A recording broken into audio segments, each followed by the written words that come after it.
Working on a player home mod for Tale of Two Wasteland. Is going to be for the Capital Wasteland side of the game. The Fallout 3 side.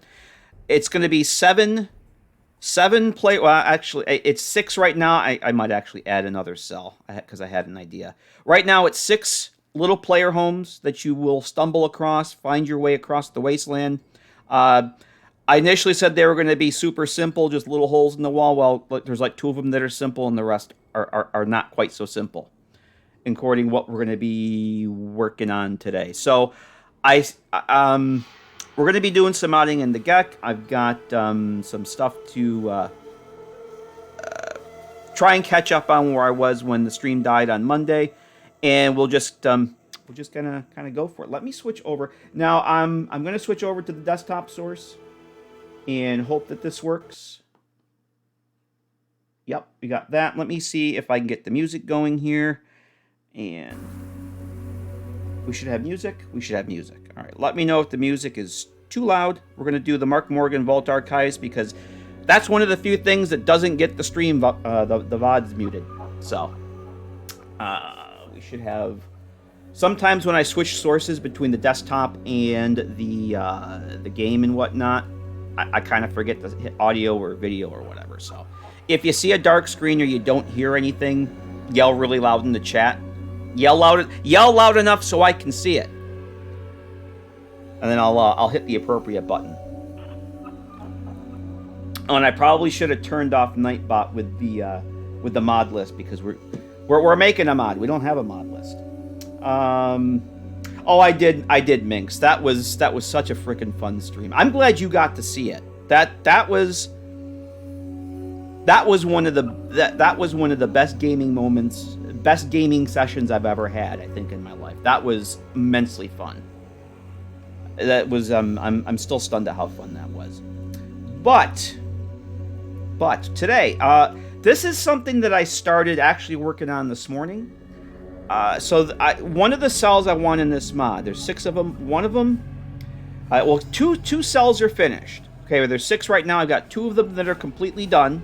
One of them actually I have as a mod on the Discord right now. I started this off for Fallout 3. So I have the Fallout 3 one is up and available, and then I ported that over for TTW 3.3. That is also on the Discord, but I'm adding 5 more on top of that. So this will eventually be up on the Discord when it's done. 2 of the cells are done. One of them was a basement cell that we worked on a couple weeks ago, and that's finished. I can show that to you. I was going to show that to you guys last week, and then that never happened because computer. So this is something I started this morning. Initially, this cell was going to be... This is going to be like an abandoned army listening post, like an underground bunker type thing. Let me turn this down just a hair because it is a little... I feel like I'm yelling over it. That's better. Initially, I had this set up, if you're familiar with Father Elijah's The Abandoned BOS Bunker in Dead Money. Initially, it was set up like that, which was fine. I actually had made some progress on it. But then after playing Broken Steel yesterday and seeing that they have a special kit, a special tile kit for the building components for the inside of the Enclave crawler, I got thinking, I think I want to use those. So I kind of started almost from scratch this morning, and we're going to try and finish this up a little bit, at least get the rest of the room set up. So this is actually what the bunker looks like now, and I am actually using the parts for that were used for Broken Steel for the inside of the Enclave crawler, because I thought they were pretty damn cool, and they looked like a bunker. And so I kind of looked at that in the GECK today. I got the parts list together, and I kind of utilized some of the, for the center section here, utilized some of that design. So initially what this is going to be is you come in. Oh, notifications, do not notify me. Give me rid of that. That's the wonderful thing about working on this computer is I've never really used it. So all the default settings are active, and I'm getting notifications for this, notifications for that, and Windows is doing things that I had turned off on my other machine, so. Only one that finds the GECK more stable than the CK for Skyrim. Nalos. I've only used the Skyrim CK a little bit to modify a couple player homes, and I didn't have any problems with it. But GECK is, if you're using GECK Extender, it's actually pretty damn stable. And I'm going to qualify that by saying, since I started modding TTW, I've had it crash more than I ever had just modding 3 or New Vegas. The only time I really have it crash is if I'm going through the object window here, and I'm kind of, I have the, where's the preview window here? If I want to look at meshes, let me turn this off, get the preview window off my other monitor. If I'm going down and previewing meshes, and I'll hit one and all of a sudden, bam, it'll crash, which tells me there's a problem with a mesh. And I don't know if that's something that TTW has modified. I never had that problem in 3 or New Vegas. So, question mark? Don't know. That's the only time I've had the GECK crash on me. Fallout 4 CK was actually less stable than the GECK, and I didn't really have that much problems with the Fallout 4 CK when I was using it. Fallout 4 CK has a lot of nice quality of life features for doing this stuff, but it's Fallout 4, and that's all I'm saying on that. It's got nice features, though. It's got some nice quality of life development stuff. But if you're using GECK Extender, you get this extension menu here. Not only is it more stable, but you can filter object window, only show edited, so only items that are added by your mod show up. Items that you create for your mod or you add in otherwise. It's got a spell checker. It's got a error log. There's a log right here. So if you're doing scripting and you compile and it doesn't compile, it'll tell you exactly what line, what the problem is, what the error is. It's pretty cool. It's got some really nice stuff in it. So, and it just makes it more stable. So if you're using the GECK, you really should be using the GECK Extender. And Hot Reload is a scripting add-on that lets it, what that does is all your scripts you can open up as text files. In fact, I'm going to work on one from another module. You can open up as text files, open up a Notepad++. You can script in Notepad++, and when you save your file, it compiles it in the GECK. It's pretty freaking cool. And we're going to do some of that because I want to add an auto-close trigger to this door here. So I have no idea where this cell is going to be yet. I had an idea for it being near Fort Independence, and then I have another one we'll probably look at tonight, another cell in this mod. I'm going to put over in that general part of the map. It's going to be too close to Fort Independence for this. So this is going to have to go someplace else, and I have no idea where yet. So these are the parts that we saw yesterday in Broken Steel for the Enclave, the crawler, but I'm turning it into a little underground bunker. Well, it's mid-sized at this point. But I do have 2 more rooms. I want to put a bathroom on one end and a bedroom area on the other. Is this just... Okay. For some reason, it keeps repeating only... I have this set to repeat the entire playlist. But it was set actually repeating only Metallic Monks. I like Metallic Monks, but I don't want to hear it for 3 hours. Nugget! How you doing, Nugget? How the hell are you? Good to see ya.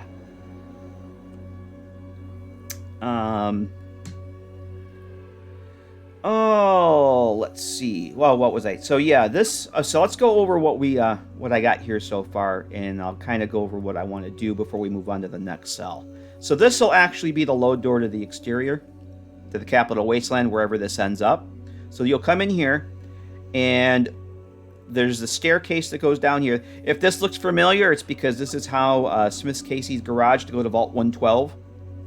When you go to get Liam Dad Neeson out of Tranquility Lane, these are the same exact parts. And what I'm going to want to do tonight is set up a door just like Vault 112 has, where it's got like the trap door here, and there'll be a switch on the wall, and you open it, and the animated door will open up and let you go down. I want to get that set up. But hey, Crunch, still lacking Rons. All right, I'll get you a Ron here, Crunch. Oh, I don't have it on this one. All right, we're going to switch sources here for a second for Crunch. There you go, Crunch. There's your Ron. There's your one Ron for the night. There's your Ron, Crunch. That's all I can give you. That's all I got. I'm giving it all she's got, Captain. I hope you're doing well, Crunch. Good to see you, man. You doing good, Nugget? Nice. I like it when people are doing good. because it makes me feel better about my own existence. I'm kidding. I kid. So you come down the stairs, and then there'll be a door here, and I want to put an auto close trigger on this, so 3 seconds after you exit or your followers follow you through, this will shut automatically. And you come down this little hallway here, and then you go through this door into the main area, kind of like the center hub. It's 2 levels. You come up on the upper level, and I'm probably going to put some computer equipment and some crates and whatnot along the top level. You come across, there's a door here. This will be just a storage clutter eye candy room, basically like a storage closet. Big old storage closet. And then you come down the stairs, and I started kind of fleshing this out a little bit here. This is going to be kind of like the main living area. It's going to be split up. The crafting stuff will be in the back area here, and some storage. I've got benches for the workbenches and for the repair bench.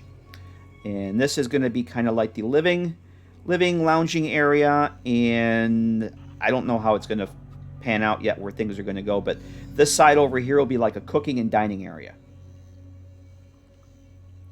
And what I want to do tonight is add a room over here for the bedroom, the sleeping quarters, and a room over here for a little bathroom, which will also have like my first infirmary, laboratory, and whatnot. So no sorting system in these mods. I'm not going to do the heavy scripted sorting stuff. If you want sorting, you can use what is it? Dead or Salt's mod? Loot Organizer. Oh, I can't remember the name of it. Stash Organizer. I think it's Stash Organizer. Basically, you can designate a container to contain ammo, and then you pick another container to be a sorter, and you put everything in there. It's basically like how my sorting script works, except it's dynamic, and you can assign containers anything you want. So I will have named storage containers in this, so it'll make it a little cooler with that. So first thing I want to add those other 2 rooms. And then I have no lights in here either. I have no lighting in here at all yet. I literally just threw this together this morning. I want to get those rooms in. I want to get the sliding door here set up. And I want to get the trigger for the auto close here. And then we'll probably move on to the next cell that I actually wanted to work on the other night when the stream died. And then we'll go to that cell. Then there's another cell that I want to get a load door set up that will have a bunker near Canterbury Commons. And then we'll see what time it is. I mean, that was really what I was going to do on Monday. So anything I want to do this and everything I had planned on doing Monday is basically what we're going to do. So, and chill and drink coffee and talk about pizza. And make those who don't have pizza wish that they had pizza. Don't forget a toilet for paddle and flush. Absolutely not, Mad Dog. How the hell are you, man? Good to see you. Let me get my list. I have over here in the other monitor, I've got my list of components that I scrounged this morning from the crawler cell, from Broken Steel.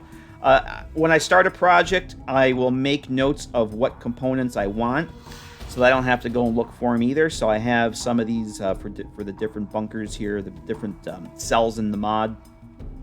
I'll go through the vanilla game and look at cells, and it's like, oh, well, that wall arrangement looks pretty cool. What parts did they use for that? And I'll copy and paste the form IDs into here, or the editor IDs rather, and then I just have them, and I can go copy paste them into the object window, and bada boom, bada bing. I don't have to go opening cells and looking for them. I don't like rummaging around vanilla cells when I'm working on the mod and the GECK, because that increases the chances of dirty edits, which, yes, you can take them out, but I'd rather not have them to begin with. So just finished a huge ass burger. Nice.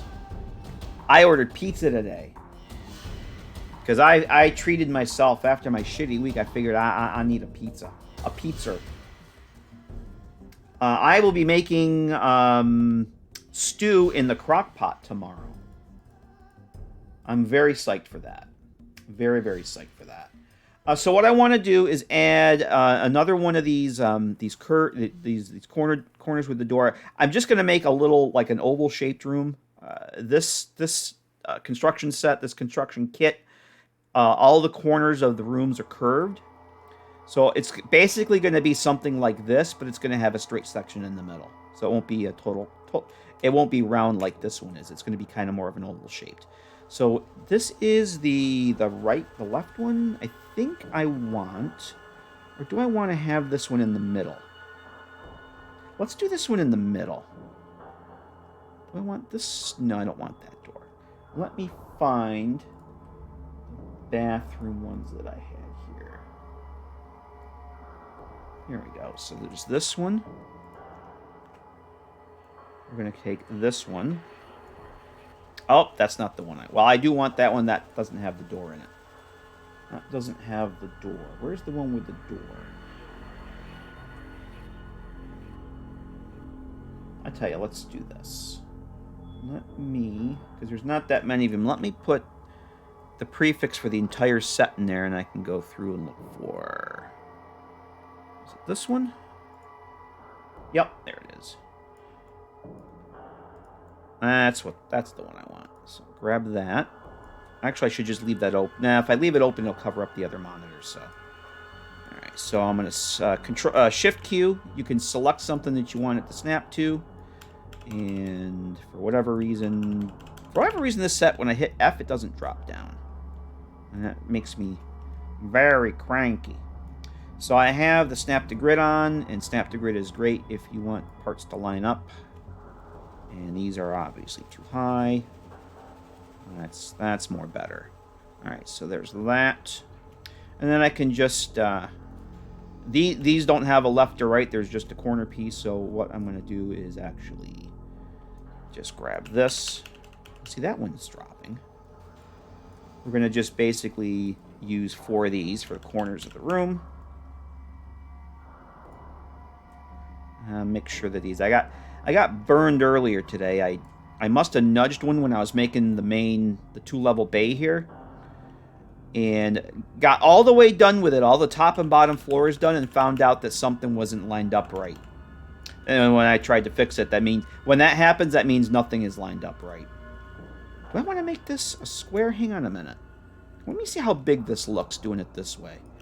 I might want to kind of make this a square room. I just don't want it to be too big. Oh, no, I need a middle section for that. We do have a middle section. I just want to see how big this is going to be. No, come on, duplicate.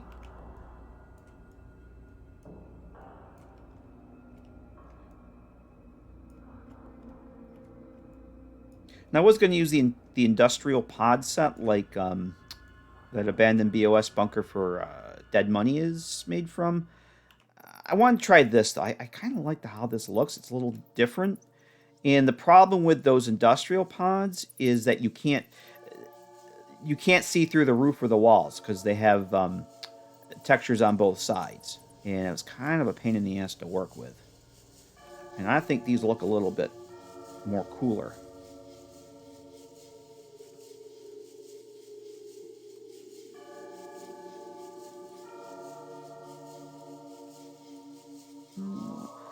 I don't know if Jinja's here. If Jinja is smart, he's outside touching grass, like I should be. I haven't seen him yet. If he's here, he usually pops in and says hello. Even if he's just lurking. That's not too bad. Actually, that's a good size for a bedroom. I've got to put a mid in here, though. There should be a mid. What's the difference of these?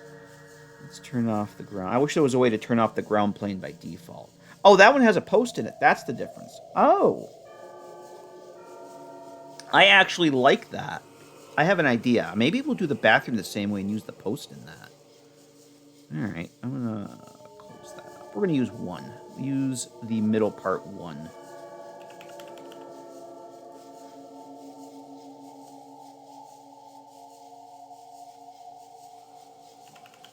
Come on, go down. You don't want to go down. You bastard. All right, cool. All right, well, that's going to be the sleeping quarters then. Oh, I like that. I like that better than the oval I was going to do. I think I'll do that for... Maybe I'll do the oval for the bathroom, although I kind of like this arrangement. I think for the bathroom, I'll do this as well, but I'll use the one with the post in the middle. I think I'll put like a table or something, or a couple tables. Maybe that could... put some, like, the military cots on the walls. Will those work? Let me see if those will work with these. I may have to put bunk beds. Let's see if these cots work over here. Furniture. Not naval cot. What's the naval? Oh, it is the naval cot. What's this one? Oh, I guess it doesn't. There's cots and there's naval cots. Okay, these must be for the ones at Rivet City, although they're the exact same thing. All right. I'm going to use this one. This is when I added the player-owned bed for the well-rested bonus. So I'm going to make a save here. Save early, save often. I just want to see how these are going to work. I may have to put some sort of post or something on this because these don't quite, the chains here don't quite reach these girders. So if I put some sort of another post or something here for those to mount to, I could probably use them. I'd like to double them up. Hey, Sleepy, how you doing? I'd like to double them up like that, like you would see on a ship. Is that clipping into? No, and that's not clipping into that. All right, let's see how this looks with. I'll do one set and then decide if I like it or not. Lamp post. Okay, these are posts.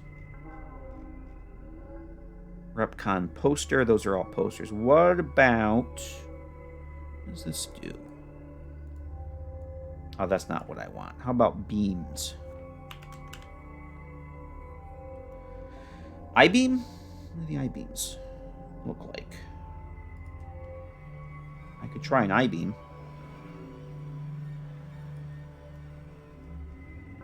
What else did we have here? No, that's a light beam. That's wood. Oh, what's this? Oh, where's this, what I've used for the Mechanist layer before? The Mechanist bar. Who knew the Mechanist had a bar? Okay, that's... Oh, that's animated, too. I don't know what the hell I would use that for, but that looks pretty nifty. That's that. EBR! Refraining from the phallic comments. Spoken like a true legend. How are you doing, Eric? Good to see you, man. I hope you are doing well, sir.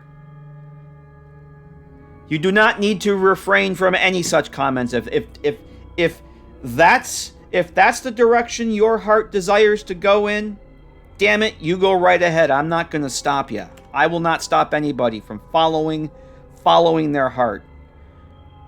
How the hell are you, man? Good to see you.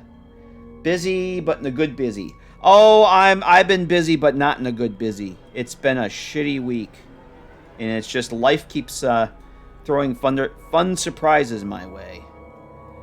But we're here. We're still streaming. My computer died. The big NASA rig had a meltdown earlier this week, so I got to rebuild it. And then somebody did a nice little hit and run on my car, and it's got some pretty major damage. So I'm not too happy with some things right now. But I'm on the backup computer, so at least I can stream. So it could always be worse. It could always be a lot worse.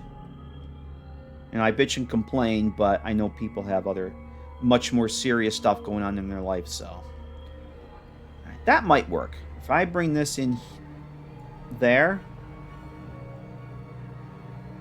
The thing of it is, Eric, I mean that I work from home, and the car is parked in front of my house, and somebody started ping-ponging vehicles going down the street, and they picked my car, because why not?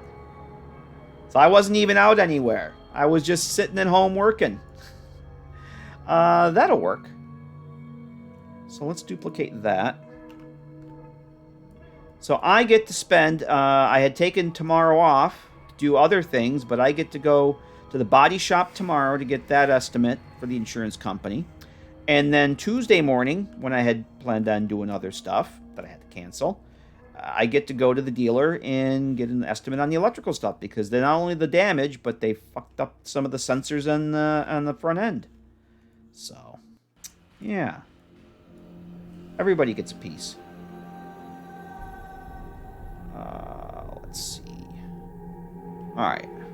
I think that would work. I'm not going to do a whole set of those because I want to see how I feel about them first. But if I could put a set there, maybe a set over there, I don't know.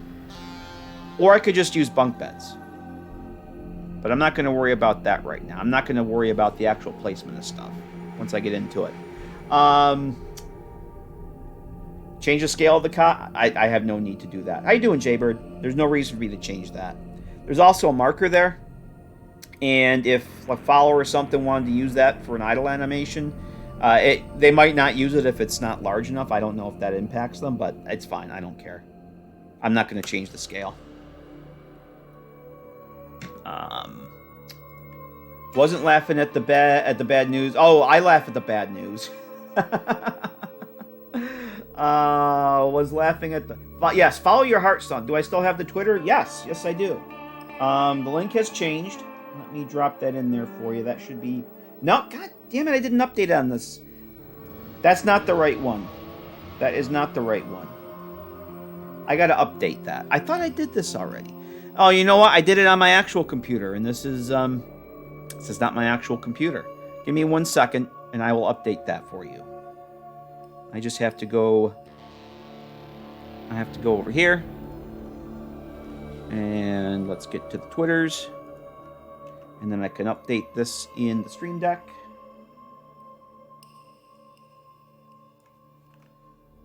I did have this updated, but then my computer died.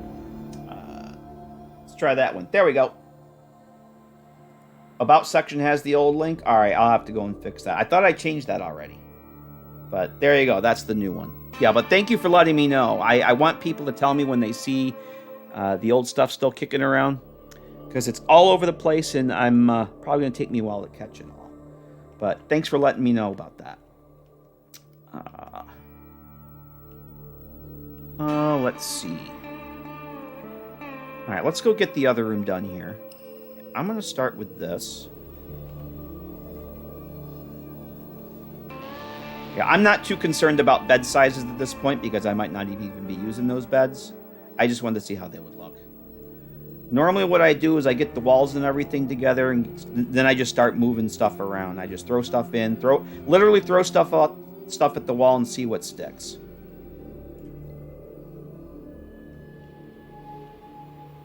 Oh, let's put a door in here. Let's get, which one of those doors? It's this door. Yeah, I'm holding off doing the YouTube channel. I'm going to change it eventually. It's not a priority right now. Maybe if I start actually doing something with the YouTube channel again, I'll change it. But for now, it's just staying what it is.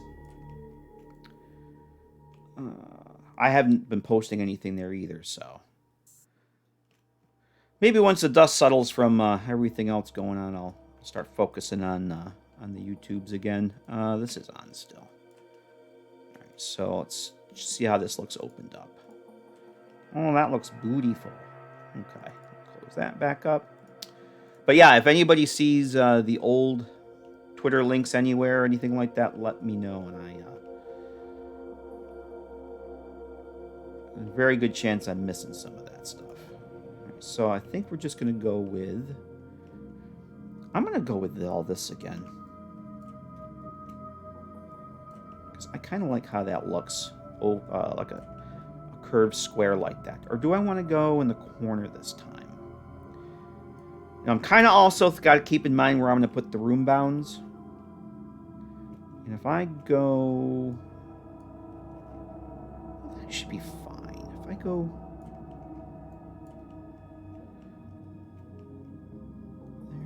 There. That should be fine. I just don't want to get it too close to the other wall there.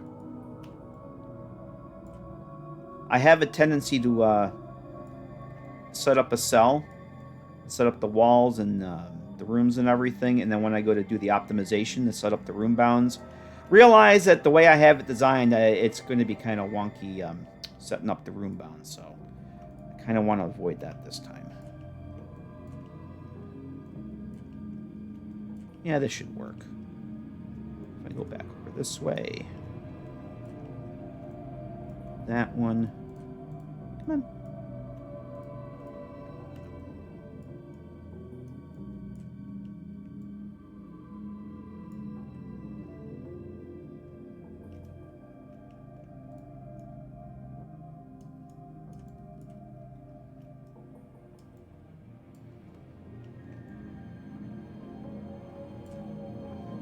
Okay, there's that one. And I think for this one, this is going to be the bathroom. What I might do is put that center section with the post on it, and I can line some sinks up around the post and put mirrors on that center post. That might look kind of cool. Give that one a shot. See what it looks like.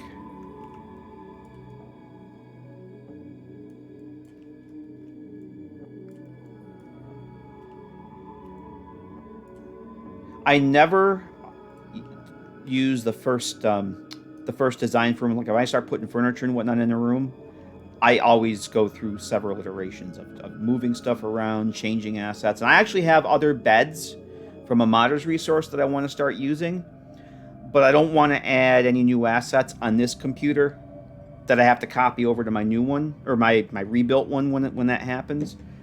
So a lot of the stuff too that I'm using is just placeholder. Using vanilla assets until I can get the computer situation resolved, and then some of the beds I'm using are probably going to be replaced with stuff from the modder's resource. But I'm not gonna. I don't want to add any new stuff that I have to copy over, and it just complicates things. I don't want to miss files and whatnot, so I'd rather just wait till the machine's set up again and make all the new assets there, add the stuff. So those cots, I don't know if I'm gonna use those cots or not, because I got these really nice. Bunk beds that have blankets and pillows on them that look pretty cool. I was thinking of maybe using those down here. What am I looking for here? I'm looking for... Oh, the mid. Let's just get rid of that, and we can get that whole set back, and I want the mid number 2 it was, right? Actually, it was the room set. There we go. I want the mid 2, that one with the post.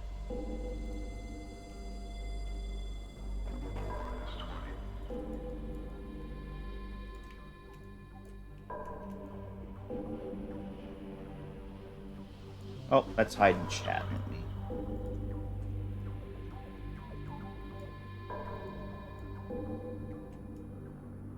Oh, is this up too high? Yeah, you're up too high. The wall section is too damn high. Floor section. There we go. Cool. Let's save. Now, let's drop a couple of sinks in there.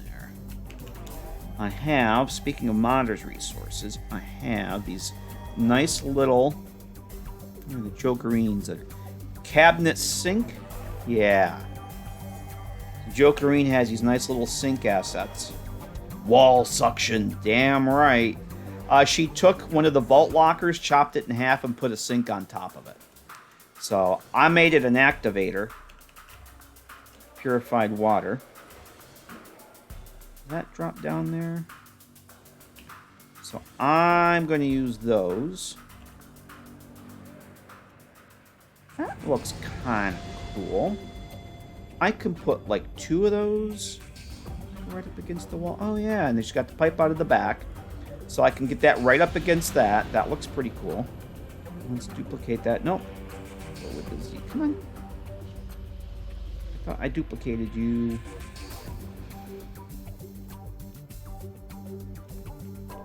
Oh, for fuck's sake.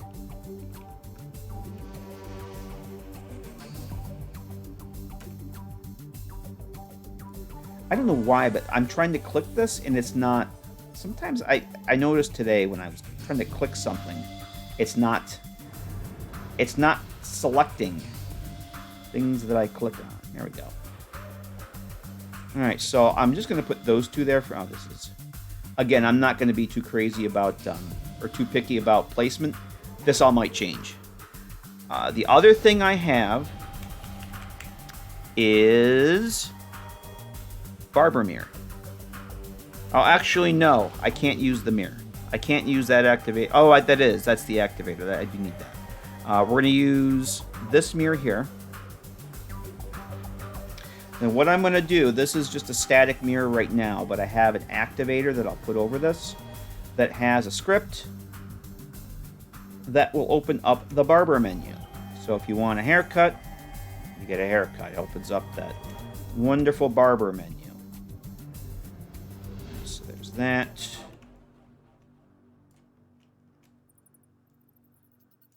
Is that double-sided? So I don't even need to flip that around. That's pretty cool. I could, if I really wanted to get crazy, put something on the back to mount it, which I might, like a post or something, so it sticks out from the wall a little bit, but for now, that's fine. I don't know if I'm going to keep this here or not. I'm just going to put one of these bad boys in. Oh, where did you go?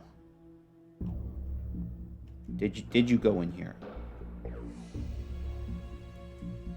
There you are. So they're huge, because they're actually designed for something else, like a force field or something, the mesh. But I've repurposed the mesh. So obviously this big old orange triangle doesn't show in game. It's just something that you interact with. Nope. Which way? Z.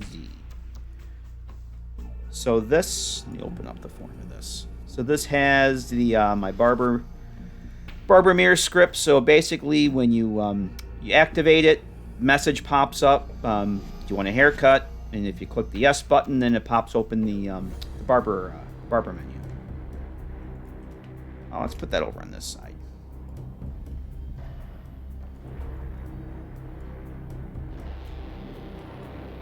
I just kind of want to get a feel for where what's going to go where.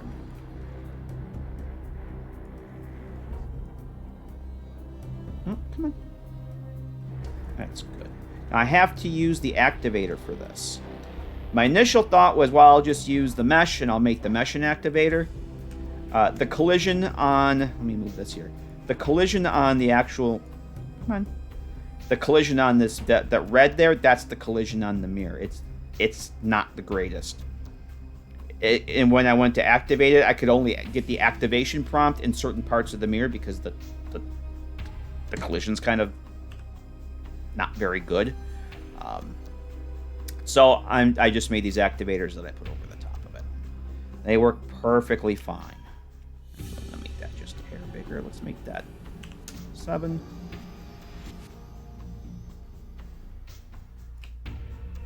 Yeah, that's perfect. We'll go test that in a minute. All right, so 2 rooms are done. I'm okay with that. I'm just trying to think here.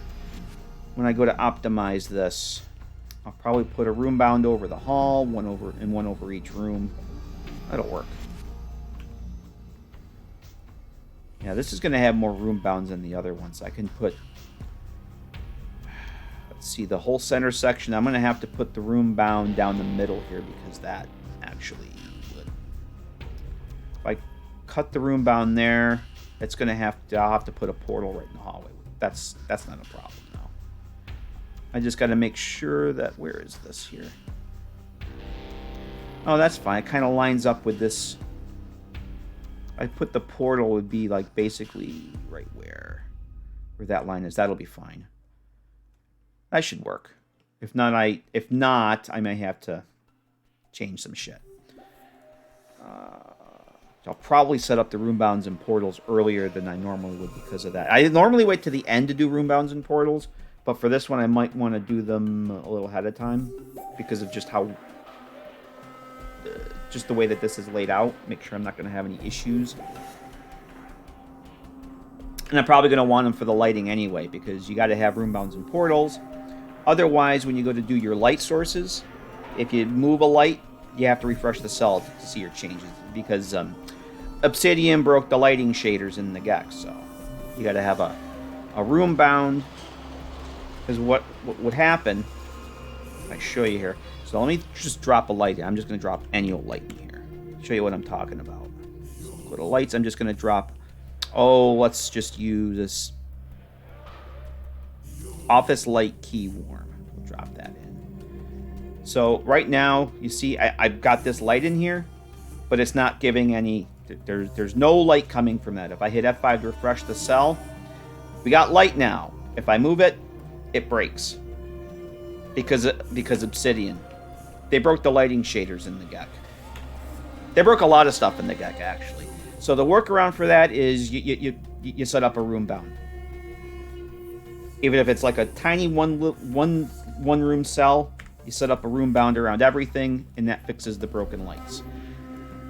So I'm probably going to want to do the room bounds because I'm going to have a lot of lights in here. I have to probably do the room bounds first. And then I can worry about the lights. So we got the basic structure there. Now let's do this. Let's do this. We'll get the opening door set up. And then set up the trigger on this guy here on that door. Let's do this first. So this is the COC marker. That's where... Oh, you know what I was thinking of doing before we do that? I wanted to put some crates and things in here.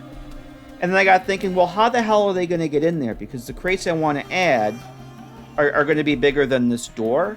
So it's like, well, it'd be nice if there was a freight door over here somewhere. And I got looking, and there actually is a wall section with a big wide door. And there's a static door that fits into it. So let's go see how that looks first before I get the door done. Because I want to put some barrels and crates and some clutter up there. I'm like, well, how the hell is that big shit going to get in there if there's not a door that's wide enough? So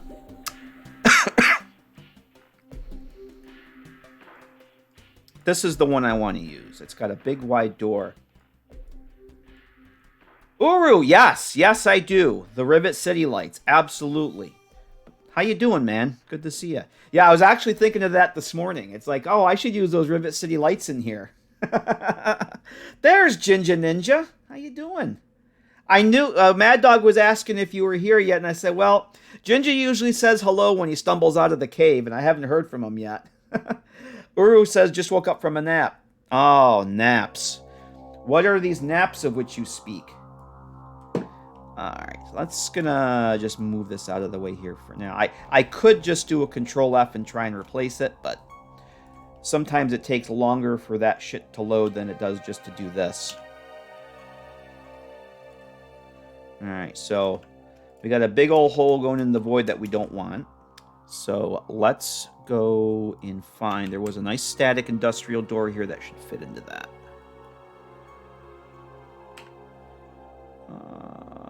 Bing, this one.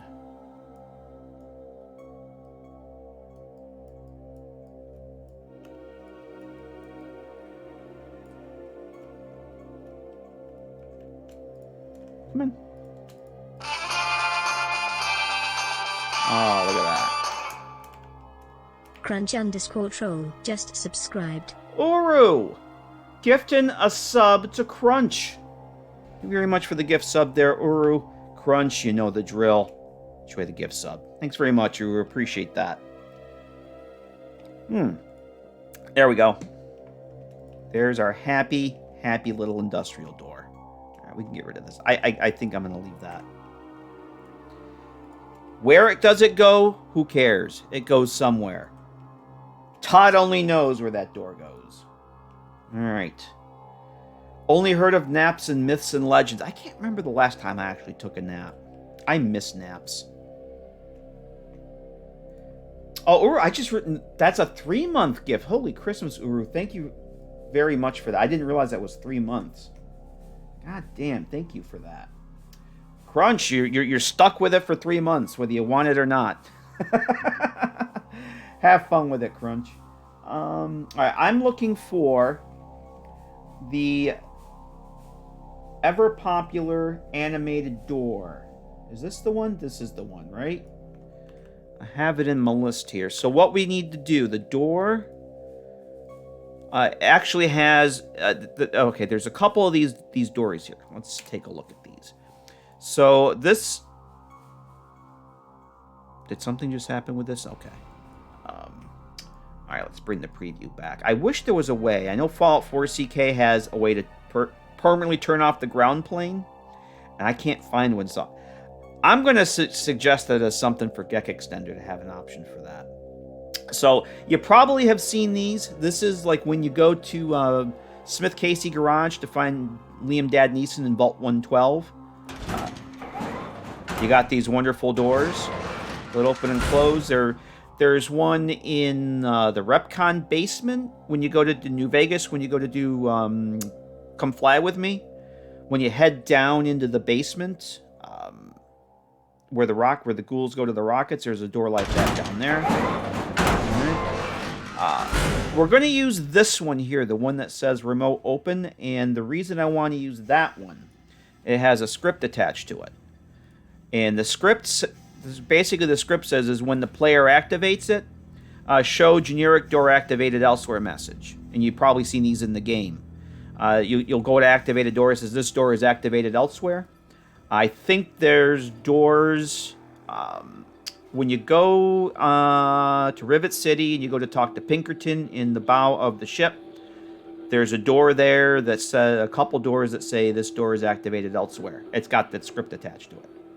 And that's the one I want. Because I don't want to use the door is not going to open the door. If that makes sense. We're gonna have to switch to this. So let's get the door in position here.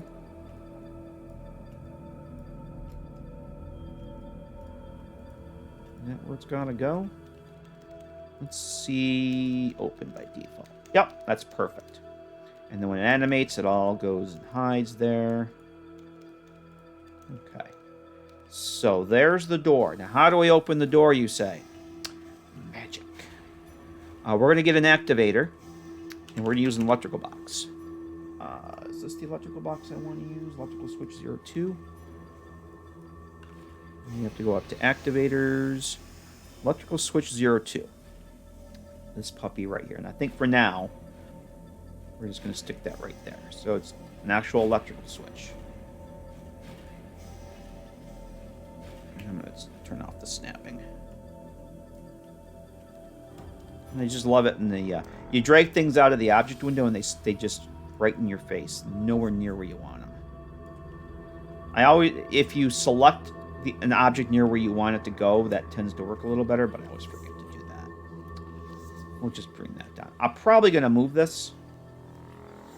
Alright, so what we need to do... So this is an activator, and it has the animation states baked into it.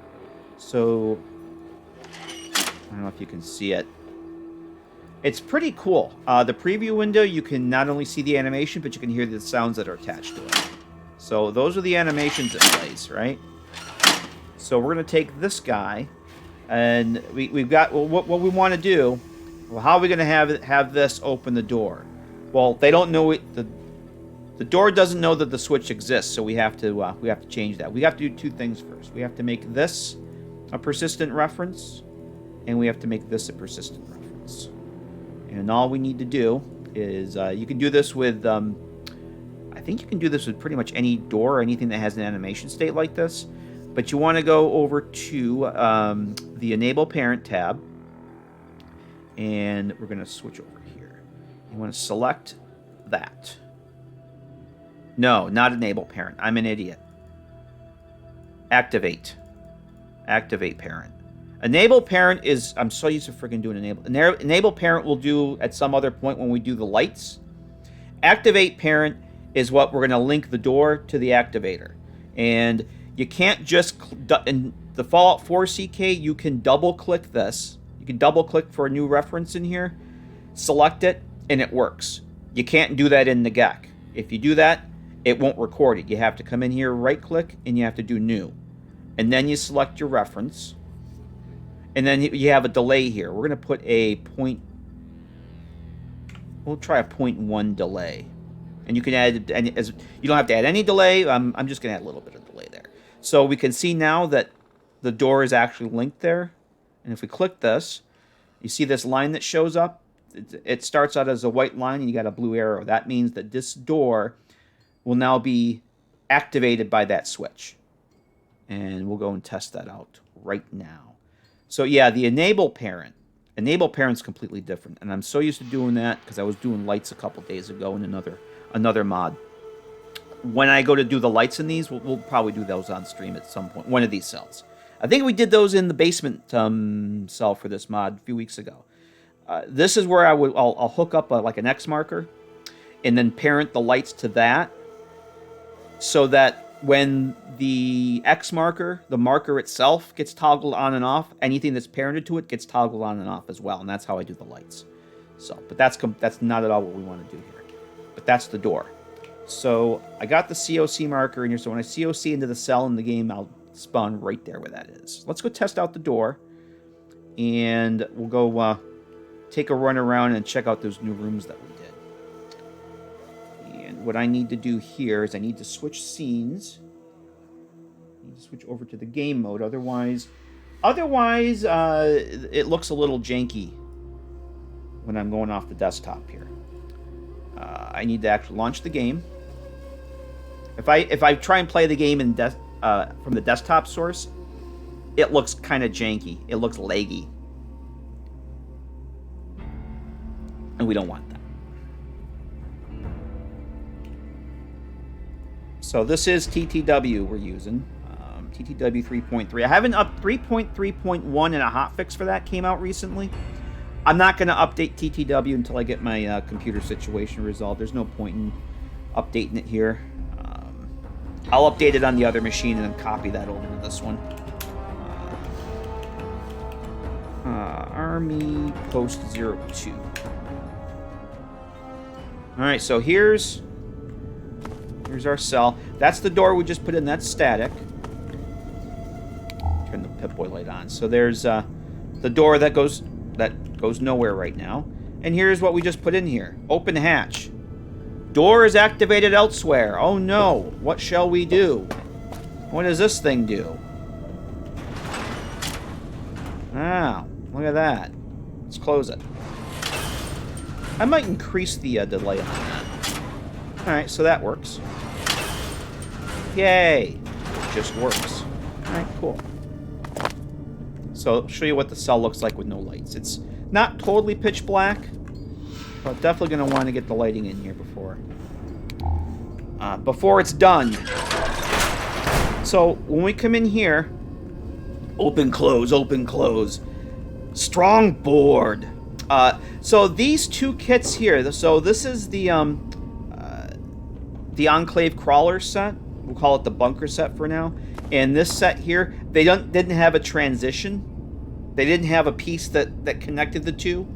So this didn't fit to this one. So what I did is I found these really cool utility girders, and I kind of made a doorway out of them. So there's one that goes there, one that goes there, and then there's one across the top. And I put these bars here. Oh, this one looks like it got moved, though. I got to move that back.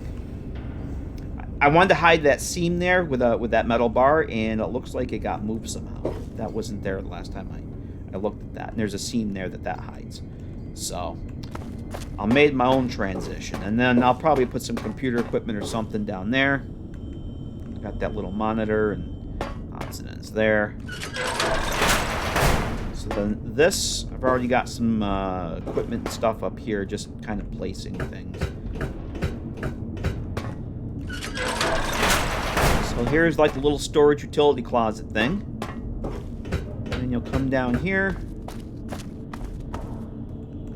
This will be like the cooking area, dining, and then all the crafting and storage and whatnot will be. There'll be some like clutter and whatnot over here, but storage, I'll probably put like the ammo storage and stuff on the shelf. These will be the workbenches. Maybe we can get the workbenches set up before we leave here too. Although I'm not sure that that's where those are going to stay. Come in here. This. Oh, I didn't get a door in here. All right, let's check them. All right, let's get the sink. Sink works, and then the mirror. Do you want a haircut? Yes, give me a haircut. All right, so there we are now. Oh, hang on a minute. Yeah, that's default courier. Let's go with the waster. Let's go with the mutton stash. And let's make it, oh, I don't know. Let's make it red. Purple. There we go.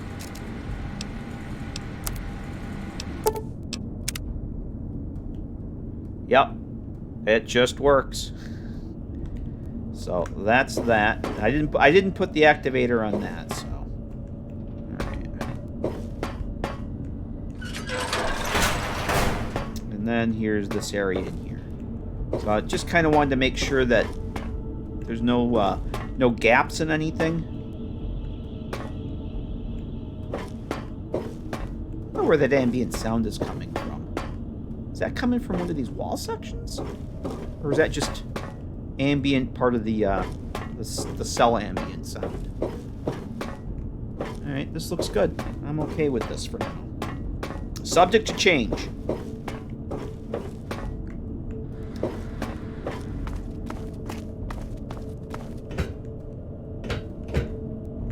Alright, cool. Oh, you know what it is? It's these.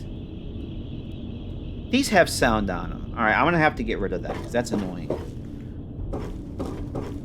If I'm spending hours in a cell, I don't want to hear that all the time. So what we're going to... I don't know if I'll do it tonight. What I'll do is I'll go check these. I'm going to willing to bet they have a sound attached to them. So I'll have to make a duplicate and then remove the sound file from it. That's easy. Alright, cool. Alright. Yay. Lock up before we leave. Alright, so let's quit out of that. And we'll switch back to this. Okay. Yay. That worked. Let me check these here. Do these, in fact, have a sound on them? Because if they do, that's annoying. That one doesn't. That one doesn't. Something had a sound attached to it.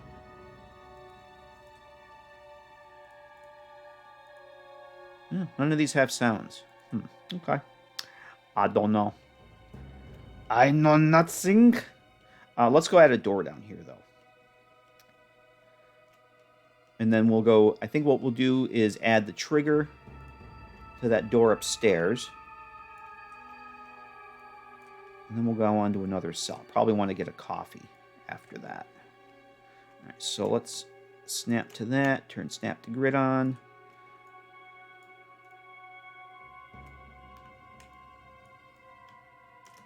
And in there where I want it.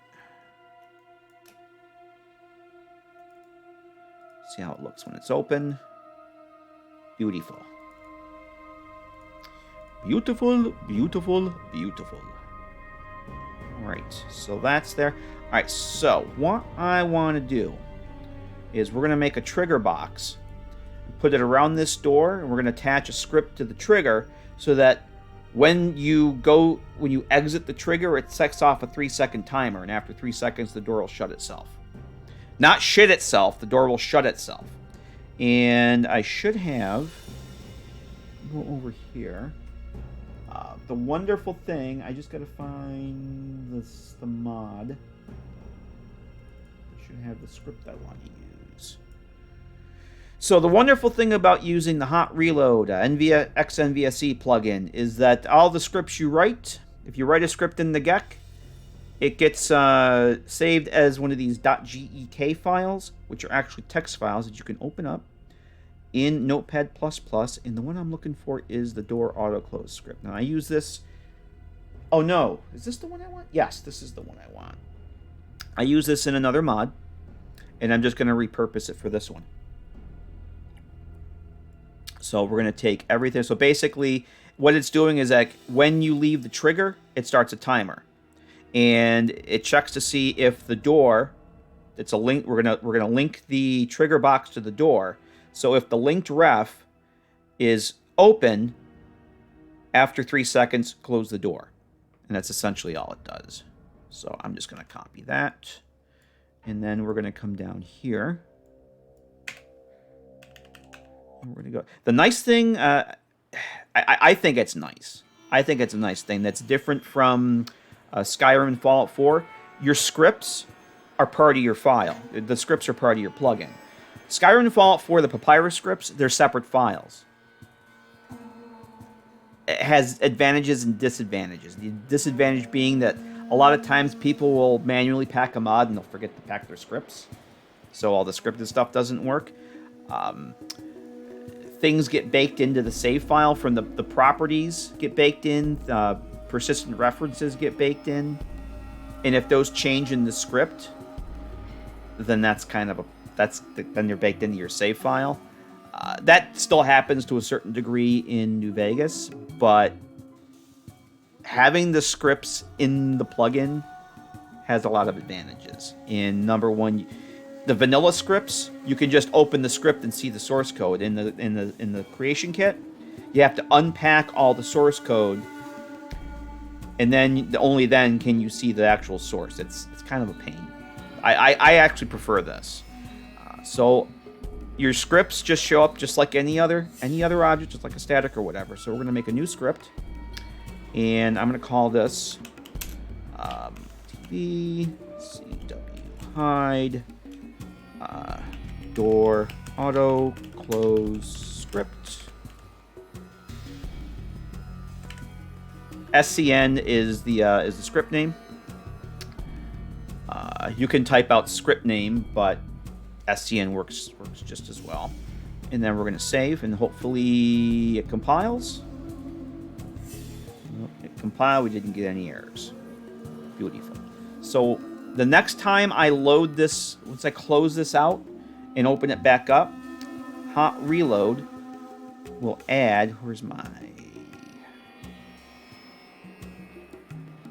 Unless it's in here already, unless it made one.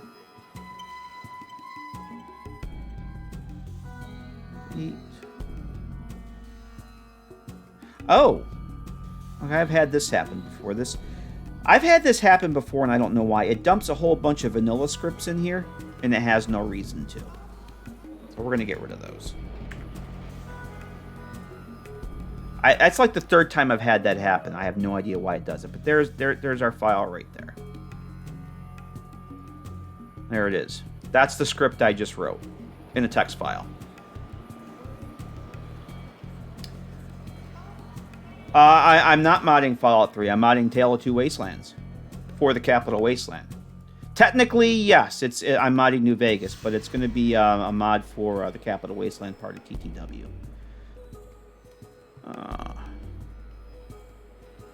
And if you look at the stream title, the category, we're in the New Vegas category because I'm in the New Vegas GECK. Alright, so got the script.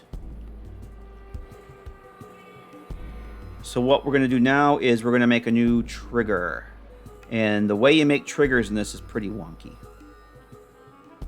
Creation kit, you have a default trigger that you can use. Oh, the other thing I like about scripting in the creation kit as opposed to the GECK is that you have to put your scripts on the base form, on your base item.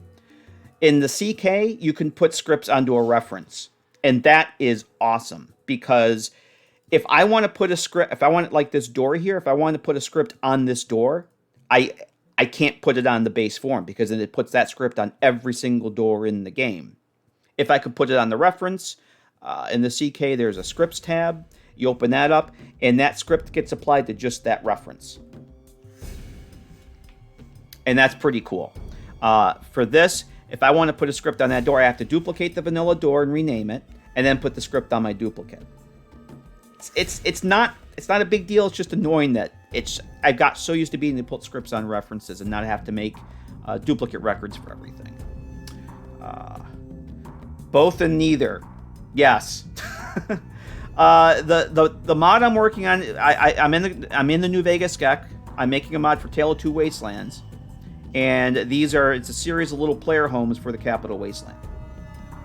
But the beautiful thing about using TTW as a base is I get assets from both games because there's not all the assets from Fallout 3 made it into New Vegas, and having access to all the assets from both games is pretty awesome.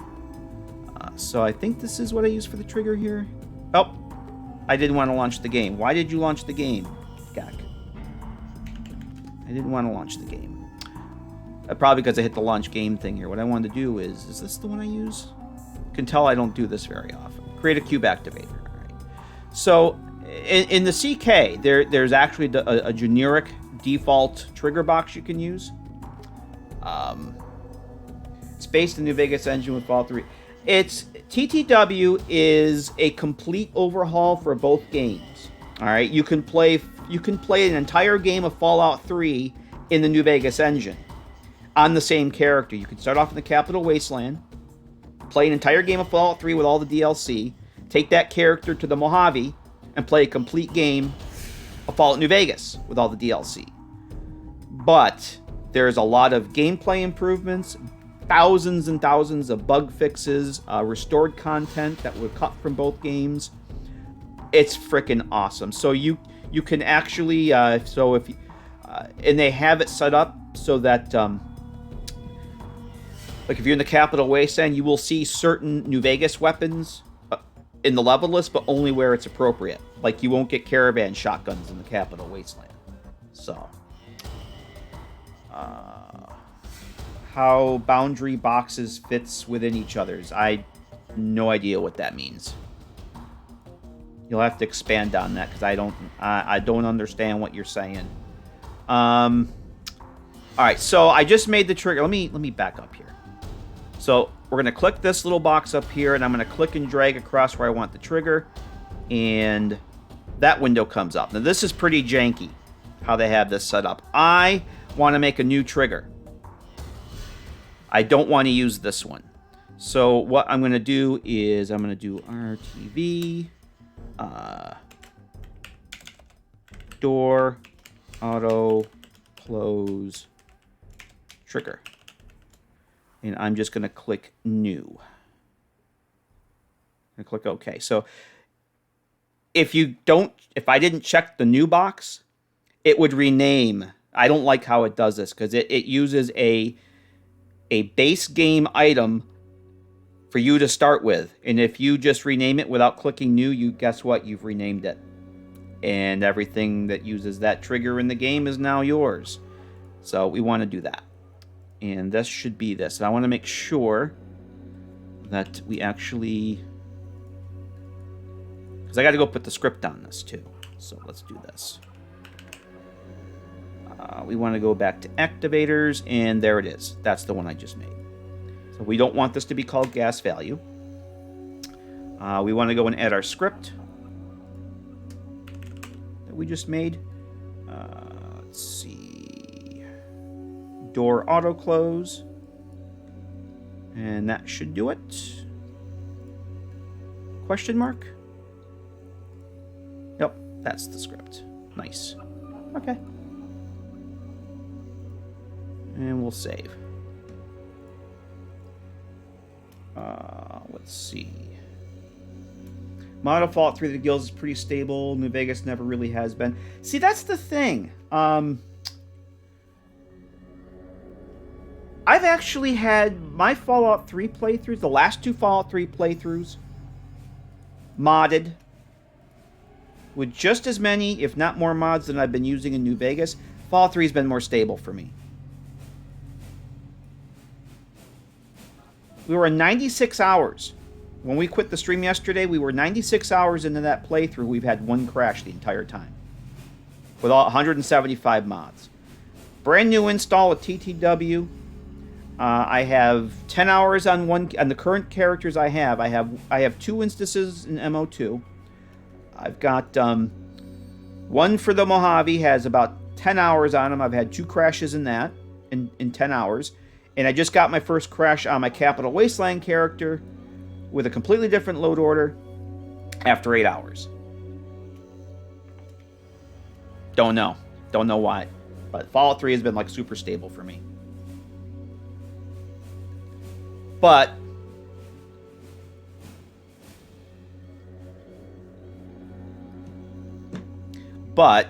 TTW gives you all those freaking awesome New Vegas plugins for the script extender. All right, this should be it.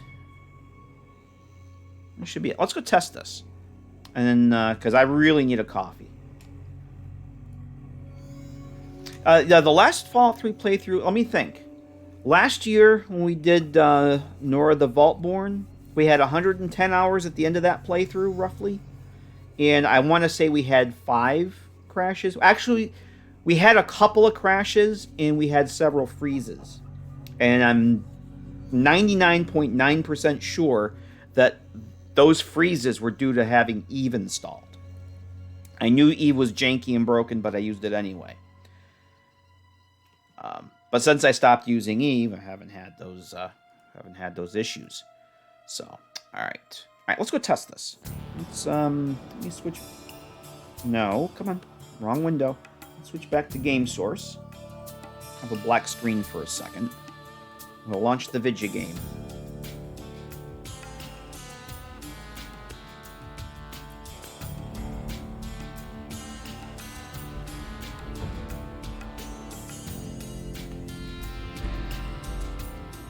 And let's see. Army Bunker 02. Nope.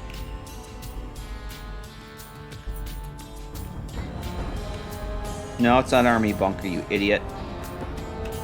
It's Army Post 02. Alright, so here we are. Alright, so we should have, when I go through this door, if it just works, the door should close.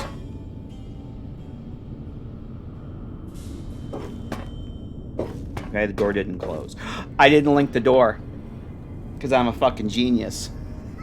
I do this all the time. I didn't link the door. We have to make the door a linked reference. And I'm an idiot. And I didn't link the door. Alright.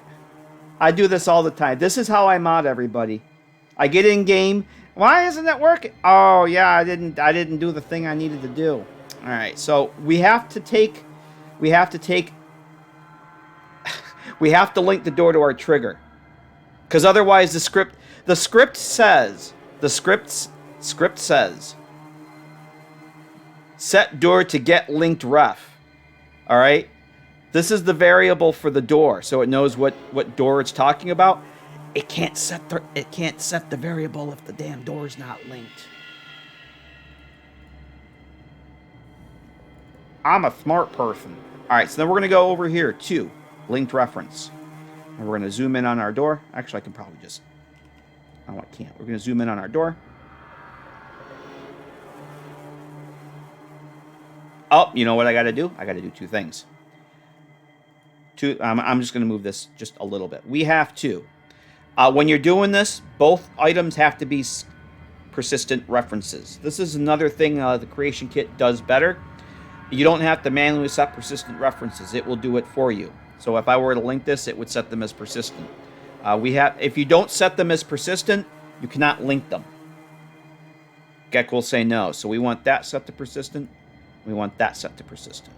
And now when I come over to linked reference, select reference and render window, bam. There's the door. And we should get you can see that little yellow arrow right there, the little bit. That's the linked reference. I am a new modder. Thank you for understanding, Uru. I'm new to this. I'm glad somebody understands. I appreciate that. I'm very new to this. I'm new to this tool, that's for damn sure. Okay. Alright, so as far as I know, it's very similar to the Oblivion. What is it? Was Oblivion? Is it the Is it the construction kit for Oblivion? It's very similar. I mean, it's probably this Fallout 3 was based on Oblivion's, and then this is based on Fallout 3's. But the New Vegas one's by far the most advanced of the 3 for obvious reasons, or not so obvious. All right, let's go try this now. Hopefully this will just work. All right, I'm just going to switch the game source. This should work now. For reals, this should work. Linked references tend to work better when you actually link them.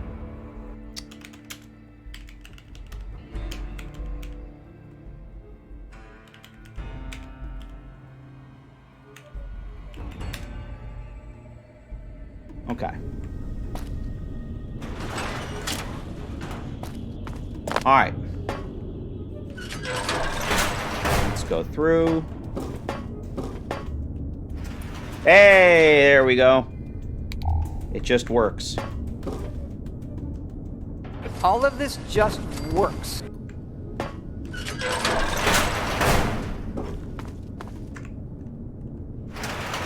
Beautiful. This will work on followers, too. I don't have it set for just player. So when Clover follows me through, wondering what Eulogy is doing and asking for a better gun, she'll come through here. And if I'm ahead of her, she's behind me, she'll come through and it'll work for her, too. We've got movie sign. How you doing, Geezer? So I was watching this guy stream and he just spent half an hour going through a door and watching it close. 16 times the detail. Yep. It just works. Alright, cool. Very, very cool. I just wanted to see what the hell that shed. I'm hearing that noise in here again. I want to go check something. Let's switch back to the GECK. And then I'm going to take a coffee break. Oh, I gotta... Yep, there we go. Okay, let me close that. We'll put this back here. Okay. I heard that ambient sound again. I'm wondering... Is it this? No. There's a sound... Something has that, like, that electronic sound. I don't know if it's something... What do I have... Where's my cells? Let me see what I have this set to. What do I have for the ambient in here? Interior metal bunker. Huh. I don't know. There's like an electronic, almost like a hissing that I'm hearing. I don't know where it's coming from. Unless it's the ambient cell sound, which I might have to go and change it. Alright, so I think we're done with this cell for now. We've got the door activator, the door trigger. I got the other rooms. Once I get some more work done on the other cells I want to focus on, I'll come back to the... I just wanted to get the rooms in here set up, and before I get too crazy with moving things around, I got to think about if I like this. I may change some things. I don't know. I usually will get to this stage and then just kind of think about things a little bit. This is definitely bigger than I had planned on for this house, but it's okay. There's not a lot of the space I have will fill up pretty quick.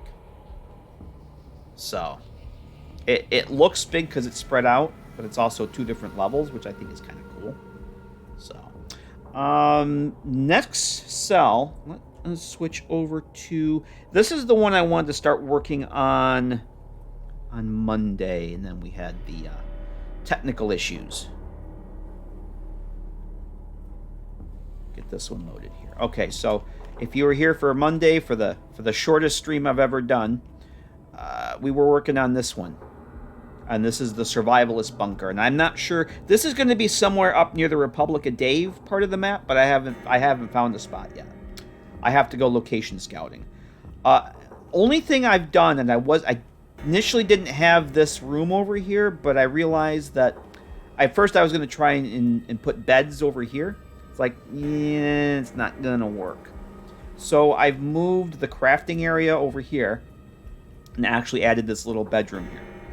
I didn't want to add another room, but again, this is going to fill up pretty quick. There's going to be a couple sets of beds in here, some lockers, and some shelves and clutter, and it will get it will fill up pretty fast.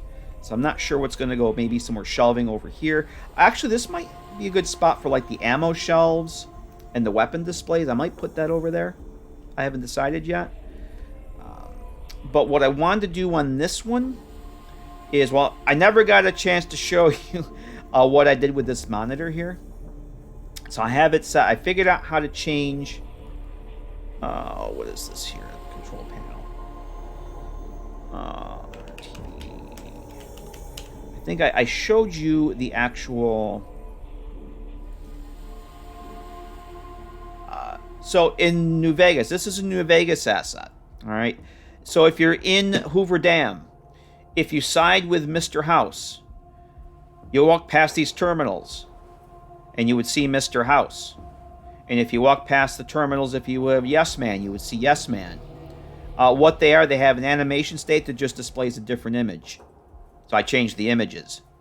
So for now, I have the channel logo on that screen, and I have Muggy. I replaced Yes Man with Muggy, because you got to replace Yes Man with Muggy. Where is it here? Where is it? Where's the thing?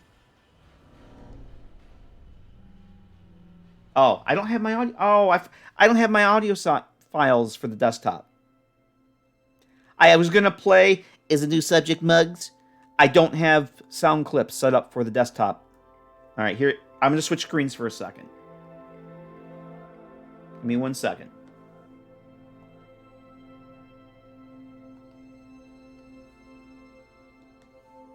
Is the New Subject Mugs? There we go. There it is. Muggy is a miniature Securitron who hates Dr. Burrows for making him. So what I did is I took this. I'm going to change these. This was just to see if I could get it to work. What I have set up is these are these triggers. These trigger boxes are linked to the monitor. So I have a script on this trigger that that's the off script. That's the script that turns the trigger off. This is the script that actually does the magic.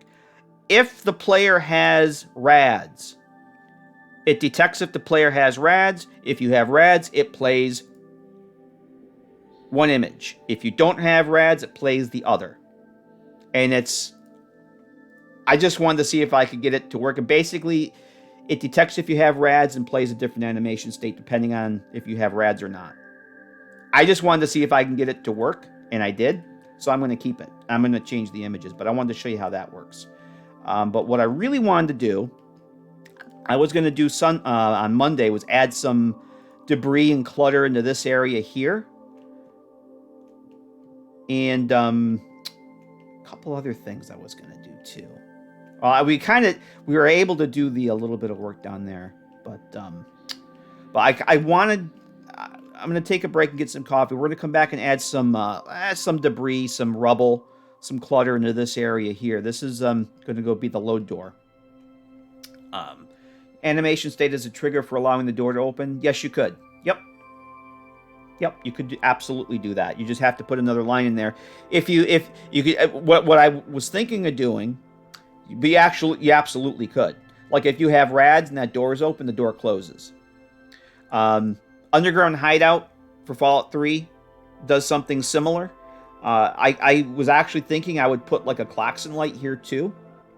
I might change it. I might actually move it to a different cell. I don't know, but this is going to be kind of like a bunker that a survivalist built and never got to use.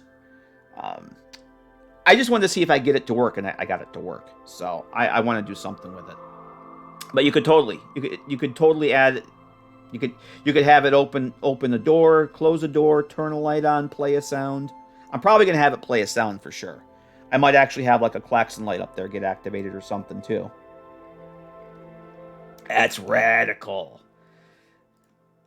That's radical. Oh, that's for some reason, Sundog. I just thought of Fantastic. I don't know why. But Fantastic just jumped into my little monkey brain. I'm going to take a quick break. I'm going to get a coffee, stretch the legs, and then I'm going to come back and... What time we got here? We've been going... Oh my god, we're going almost 2 hours already? Oy. Alright, we're going to do this real quick because there's another... What other cell did I want to work on? Oh, I want to go get the load door set up on the bomb shelter over in Canterbury Commons. That's the only thing I want to do on that one. So we'll add the clutter to this. And then we'll go work on the other cell. But coffee first. Coffee makes the stream go. It takes precedence. So grab a cup. Grab what you got to grab. I won't judge. I'll see you guys back here in a few minutes. Have game sign and musique. I don't have audio sources set up here, so I can't do the, yay, you're back. I'll just have to do my terrible impression of Sierra. Thank you, Nugget. Appreciate that. Thanks for sticking around for the break. I did quit and reload the GECK and backed up my file. I usually quit the GECK every couple hours and back up my file to another folder. So I took the opportunity to do that. Every couple hours or whatever, I'll back up my file because it's always good to have a backup in case things go horribly wrong. So what I want to do is I want to go back. I'm going to close this up. I'm going to go back to my build list over here, and I have a selection of clutter items that I wanted to use for this. And I just got to figure out where those are. Excuse me, still got the damn cough a little bit.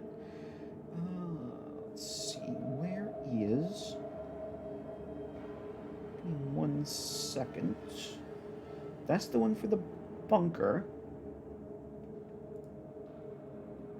Okay, there's that. Where's the other stuff that I had?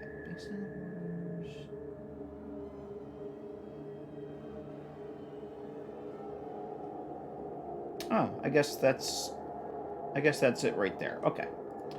So, let me move this back out of the way because it's blocking chat. If you hear me talking to myself about things that you can't see, it's because I have 2 other monitors. I have OBS in my mod notes on the monitor on my right, and I have Discord and the rest of OBS windows on the other monitor.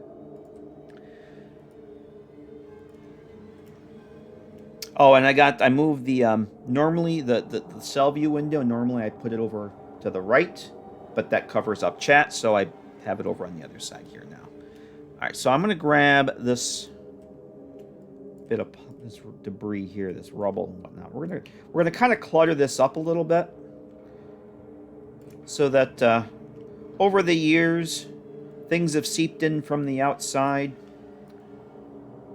I'm not gonna totally cover it up. I just want a little bit of debris and whatnot in here.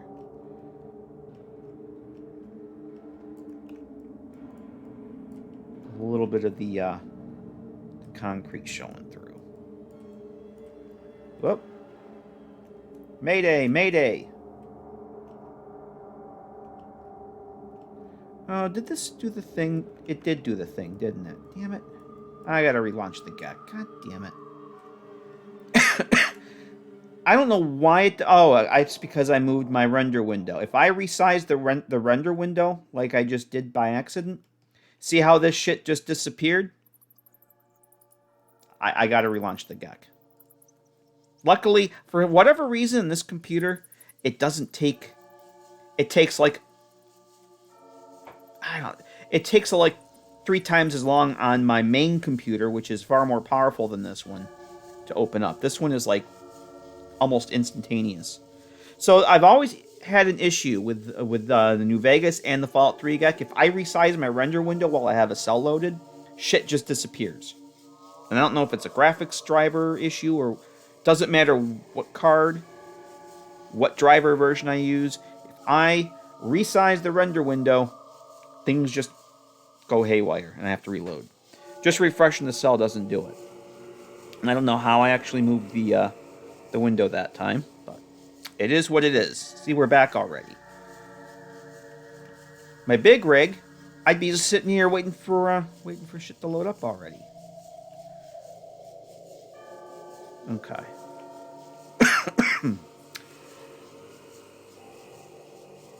I really would like this damn cough to go away. Anytime now, please and thank you. I'm going to shrink this down just a hair.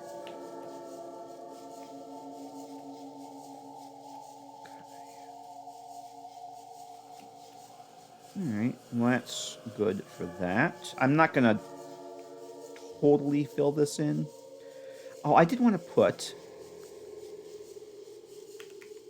No. These other consoles over here. I want to put a tape thing in here. No, let's put like a rusty old computer terminal. Or, This one? No, that's not. There should be a rusted one. This one. Let's put one of these bad boys over here. Over on this side.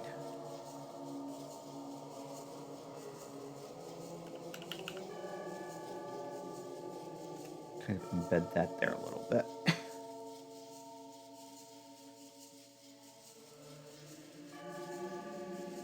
Okay. You know, I'm going to shrink it down just a hair because it's clipping up in the top.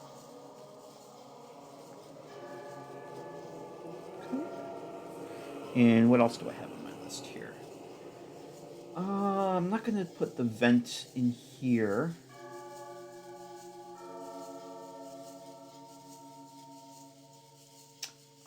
Let's put one of... Oh, I know what I wanted to do.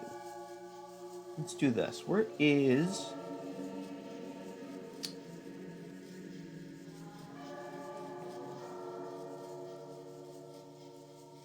utility door? What the hell?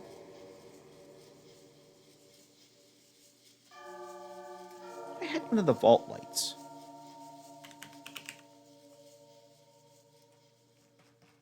There's a rusted vault light that I wanted to put on this one. Nope, not that one.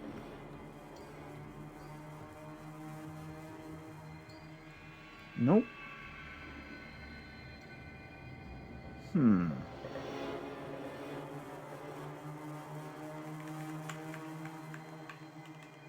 Oh, I might put one of these in here, though, too. I love these vacuum tube lights. Those are so cool. Now, there's a wall-mounted light that they used in the vaults. I thought it was on my list here, and I don't see it.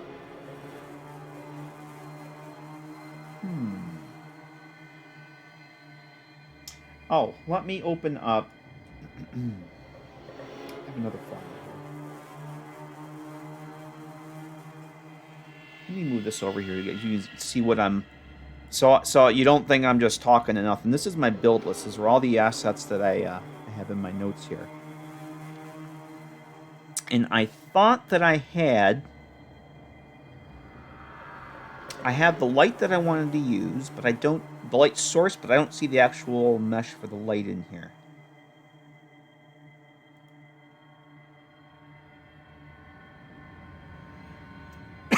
I'm not sure why that's not here.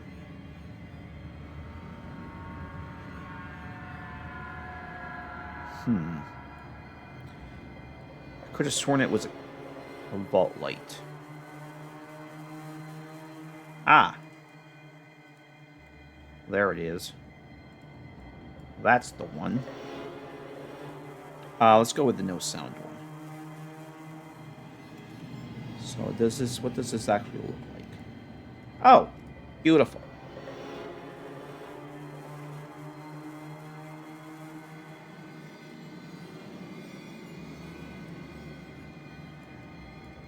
Let's drop that puppy over here. I'll stick that on the wall. I'm going to embed this so it's actually... Where the fuck's the wall? Oh, Christ. I didn't realize it was that far back. Old sodium lamp. Yeah, I'm gonna put like an orange or red. I have to angle this. Looks like I got to angle this. Like an orange or red glow. So it looks like it's kind of glowing.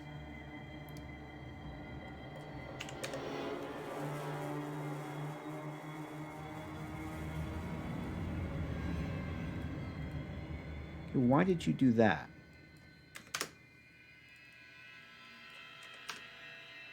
Oh boy.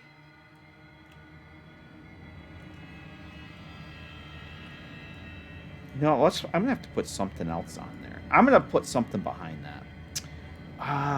We have a block, and because I forgot that these walls are curved. But yeah, I want to have it so that there's like, so when you come in, this is really for the most part unlit, but just something old and glowing over here. What are these? Block of wood. It's not a cinder block. Concrete block, no.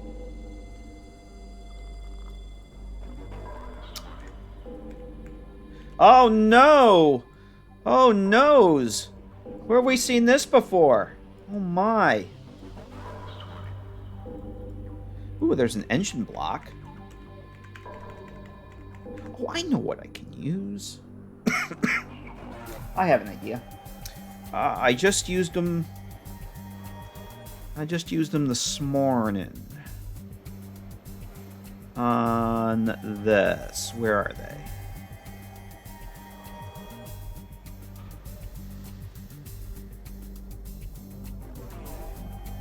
They were from that, the Enclave kit. What the hell were they called?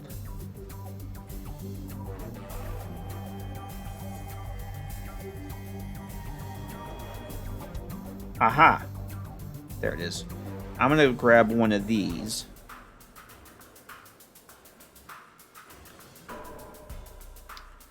Nope. There should be a single one. I'm gonna put the... It's gonna be... Okay, that's not gonna work either because it's open at the bottom. There's another thing.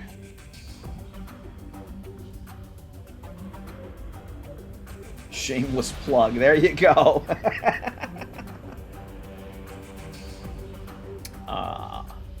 Yeah, I like it too. I like it a lot, Sleepy, and it's one of the few things that won't get the mods or the VODs muted. It won't get the mods muted.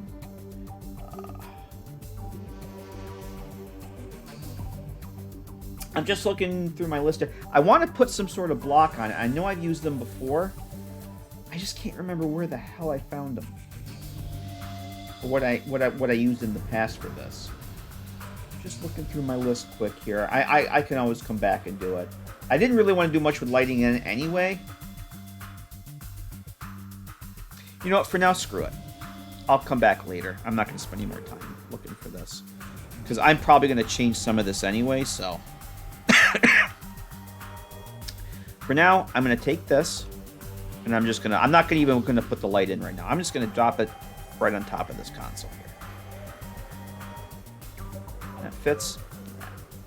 Once I figure out what I used in the past, I'll mount it on the door. Because I wanted to put lit one over at least on one side, and then put an unlit one over on the other side. That's fine for now. Let's get back to this. Let's put a barrel in here. Is there room for a barrel? We can put a barrel. Actually, you know, I don't want to put a whole lot in here. Because if I got followers, or if the player has followers, I had 9 followers last night. I don't want it to get too cramped. It was a little cramped in the Vertibird last night with 9 followers. You guys were here. You guys that were here, you saw Fox had a little bit of a placement issue. He was literally he was peeking out of the sunroof of the Vertibird last night. How does the mod get viewed? That's a good question. Lots of things in my world get viewed there, Sleepy. So I'm not going to put too much more actual stuff in. I just want to put some more clutter. Oh, let's put a cinder block or two. Why not? Cinder blocks are always fun. Fox was spotting.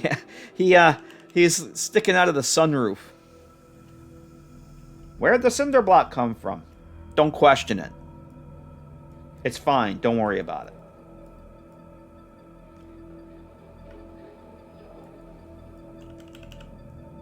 And we're just going to kind of randomly...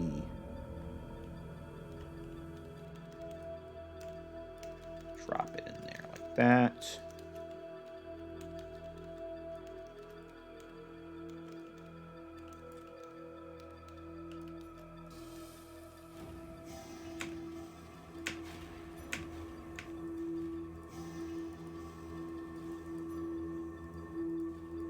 There. That works. Drop a cinder block in. I'll probably put some cans and stuff. Let's see. Oh, Nugget. There is. I thought of you last night when I put it there. Mad Dog made 3 clips from last night's stream, and they're on the Discord. So if you get a chance, and I know that you have done that in the past, and I appreciate it. there's 3 clips, and one of them is that. Because I had 9 followers. I gave Bitter Cup a Fat Man, and we went and did the End of Broken Steel, and it was freaking glorious. I haven't laughed like that. I haven't laughed so much in a really long time. It was awesome. But yeah, at the end, I had 9 followers and all the Brotherhood of Steel crammed into a vertibird, and Fox didn't quite fit, and his head was, the top of his body was poking out of the sunroof. It was pretty hilarious. But yeah, the clips are on the Discord. In case you missed it. I have some other debris in here that I want to put. Where is... Let me grab this here again. I'm looking for... I want to put that in. I want to put one hedgerow in. There's... Oh, you know what? Let's do this. Let's just search for debris. Debris. Debris. Let's see. Is this the one? Let's see what this one does. No, not that one. There was another one. Was it neoclassical that I used? UFO debris. Oh my. Hey, Minoc, how you doing? Hope you're doing well. Happy Sunday. I'll use a lot of this stuff in other places. Oh, there's such good debris stuff. Ooh. Oh, I could have used this for something else. That's pretty nifty.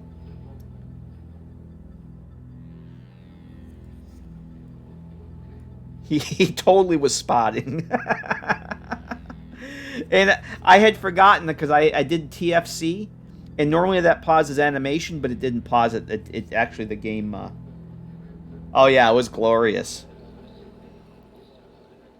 It was glorious is the perfect word. Absolutely. Oh, it's the I have it here someplace. It's like neoclassical debris, Art Deco, Neo rubble pile. There it is. Neo. That's the one. We're gonna use that, and we're gonna drag this bad boy. See, I don't know why it puts it way the fuck over there. I'll use this one. So we'll use it here too.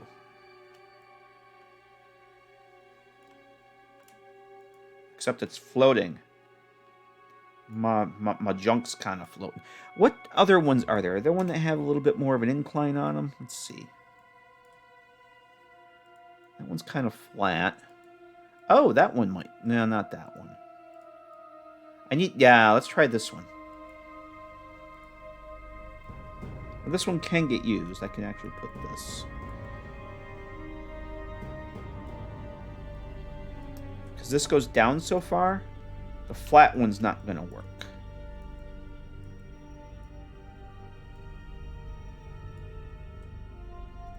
Not only did she nuke Evildoers Nugget, but she nuked a poor scavenger I was trying to help.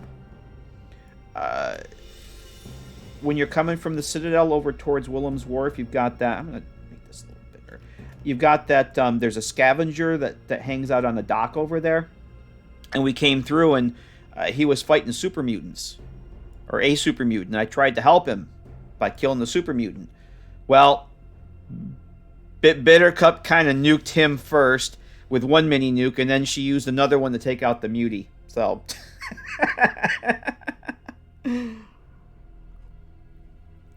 but yeah, that was pretty awesome.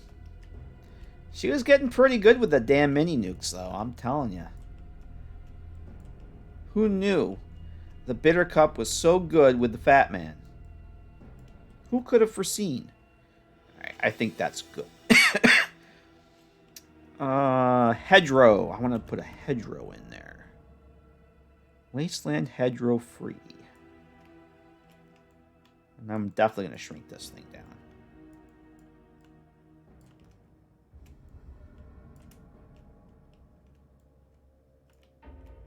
There we go. Just for shits and giggles, I'm going to put one of those lights in here. Just to get an idea of what it's going to look like. So we can push that back so it's kind of grown in there. What one did I have? Collateral damage. Ah. Well, the thing, it's like, well, it's almost like she missed the super mutant. Oops, I hit the scavenger. I guess I got to use another one for the actual. She could have hit them both with one mini nuke, but nope, one for each. It was quite the thing to see. There it is. Enclave Ambient. There was an orange one though. Let me use the orange one because this is kind of an orange glow on that. There was an orange. Light. I want to say there was an Enclave.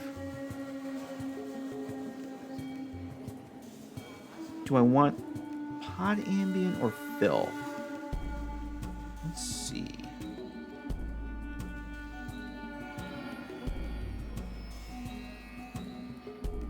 We're going to make this one really low. We're going to just like 100.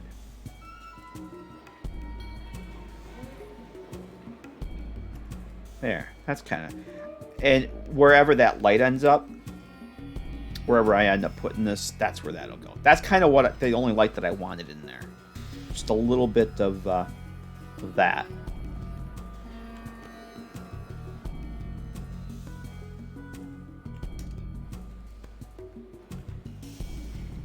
I don't have room bounds in this, right? Oh, I do. I do have room bounds. That's because I forgot to have all those lights. Like, why aren't the lights disappearing? Because I put a room bound in there.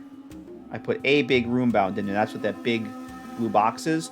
Eventually, when I optimize this, each section will have its own room bound and the portals connected. But that's what I was talking about earlier. So that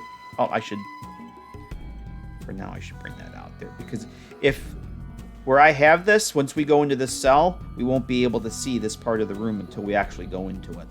So that room was not there when I made this.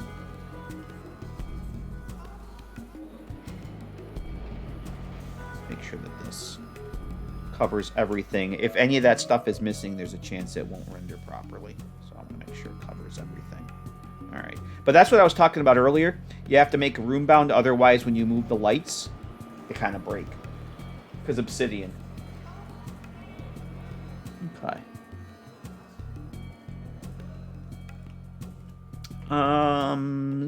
What else did I want to put in here? I don't want to do a whole lot more on this right now. I just wanted to get this started.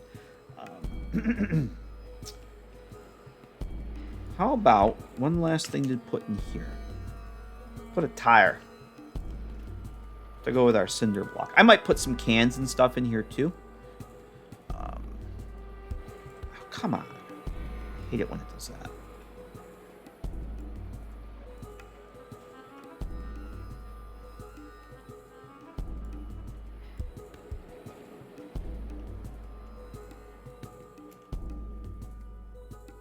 There we go.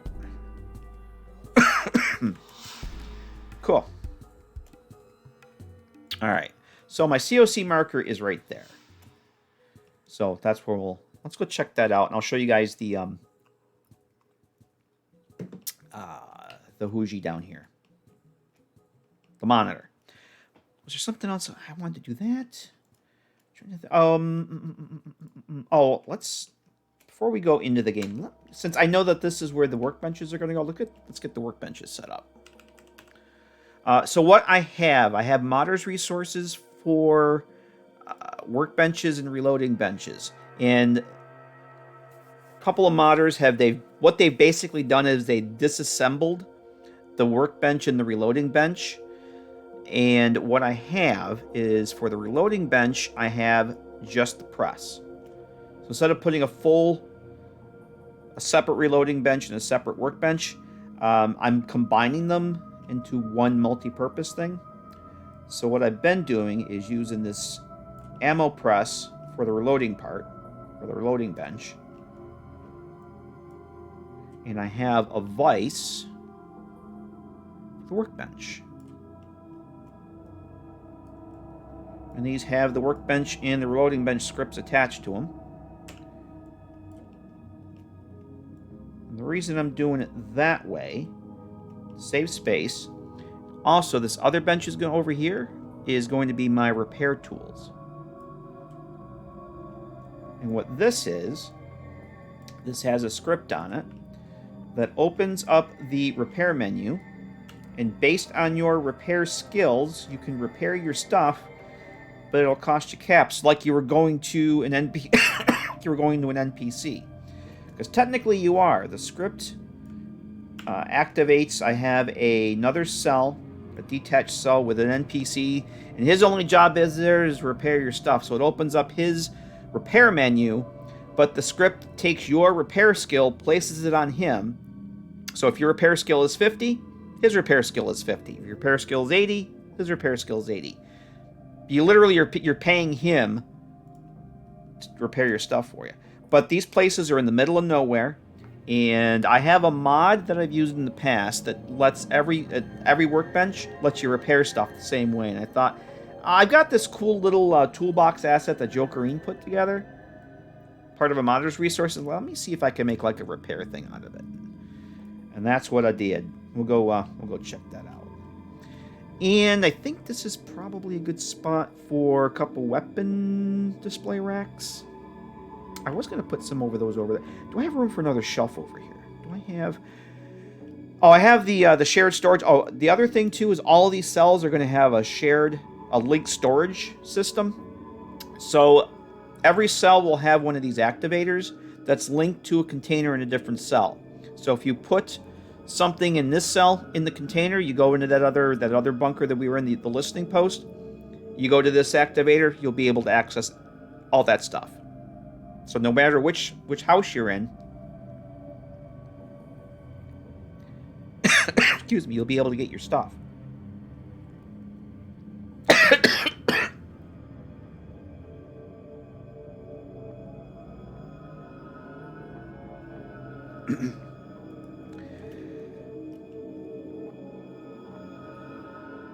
Oh boy.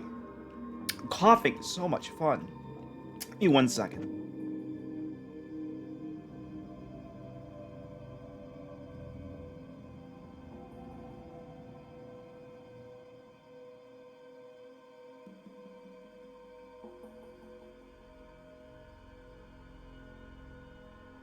Sorry about that.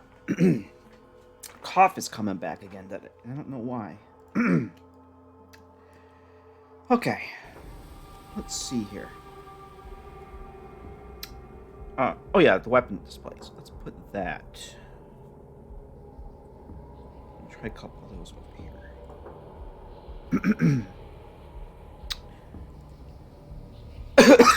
Give me a second, guys.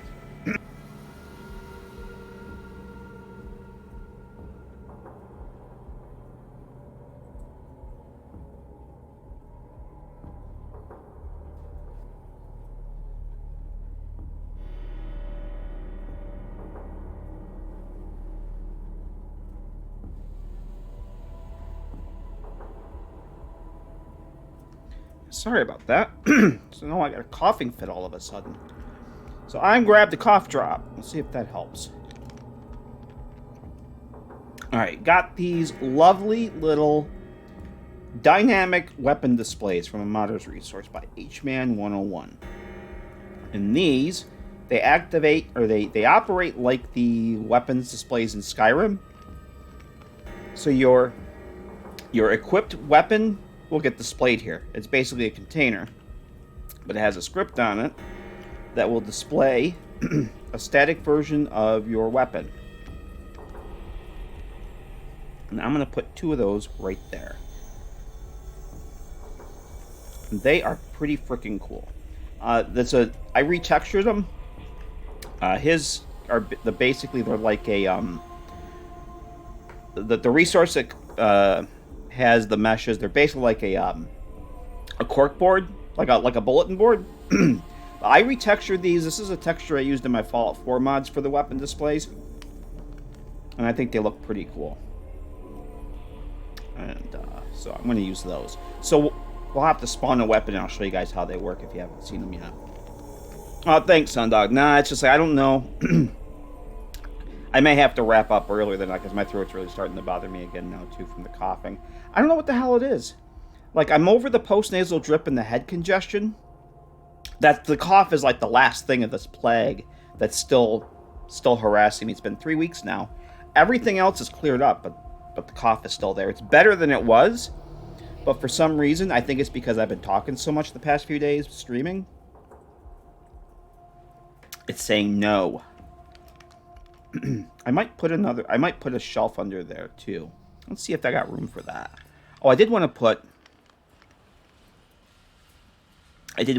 one of my a box for your crafting stuff. A box for your shit. There it is. I have this little box here. I'm going to put that over here. Eventually I'll come back. I'll put some clutter on this, like, you know, Dean's Electronics and affixing things and all that. But I just want to get some basic stuff set up here. Okay, so you can drop all your crafting stuff in there. Shelf.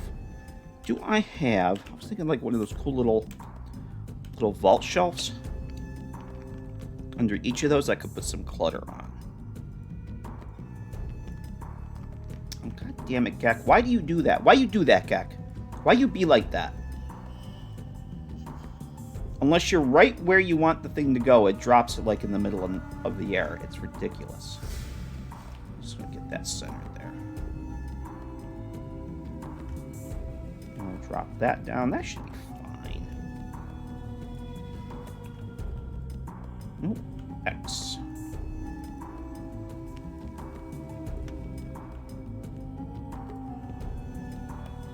Alright, cool. Oh, it's gonna clip it into that.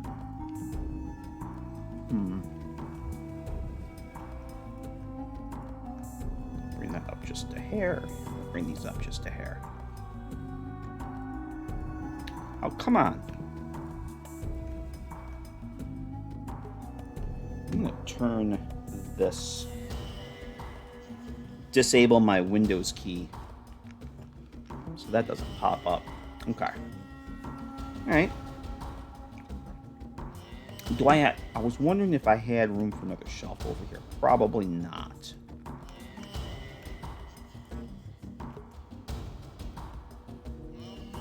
Yeah, that's a little... Well, I could probably put... I was thinking of putting my ammo boxes over on this.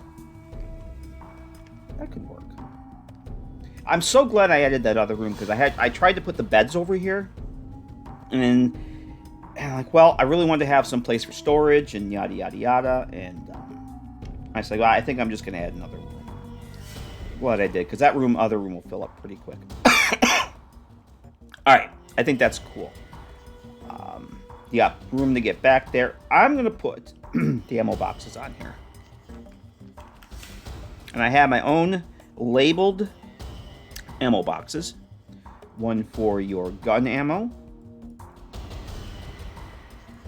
And again, if you're using Stash Organizer, all this stuff is...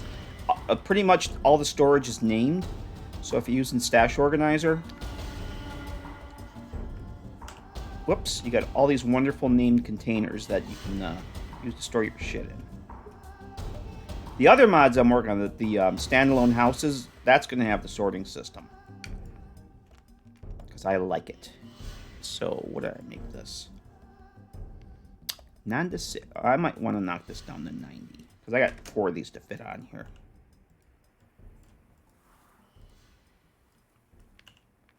Geck, why you do that? Don't drop through the shelf. Sit on the shelf. Okay, so there's the one for gun ammo, energy weapon ammo. I made this 9. I made that 9. Number 9. Number 9. So we have guns, energy weapons, explosive ammo. And then I have one for miscellaneous stuff. Things like the Mesmetron ammo, and TTW has been, I don't know if it was in the older versions, but 3.3 adds nitrogen to the refrigerators, and that can be used to craft ammo, apparently. So, if you have the nitrogen, my sorting script will actually put it in the miscellaneous. Why the fuck is this doing this? I want it to sit on the shelf, and it's going through the shelf. So, you know what? Fuck you, Geck. We're doing it this way. I want these to be on the same level. there.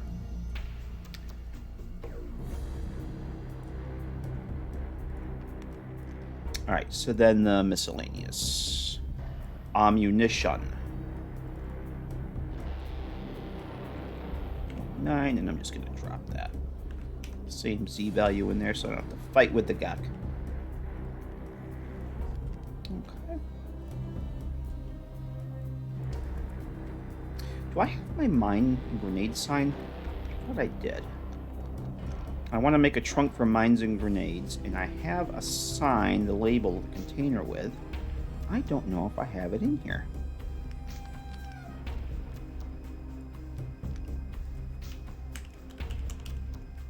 I do not.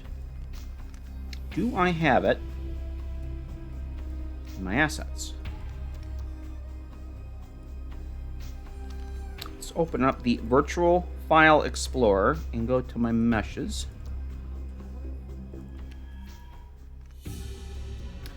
Signage. I do have it. Yay! Mines and grenades and mines. Alright, we're going to add this.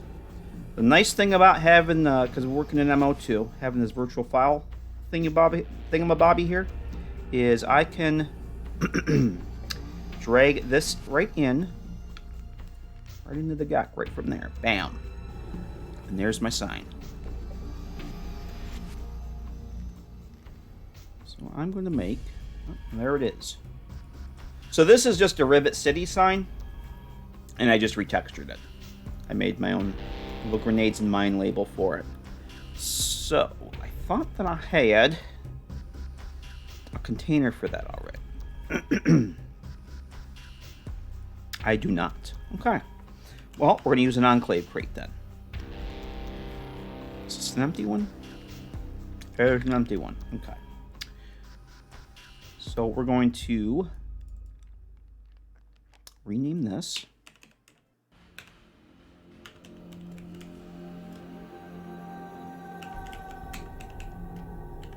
Mine. I'll call it container.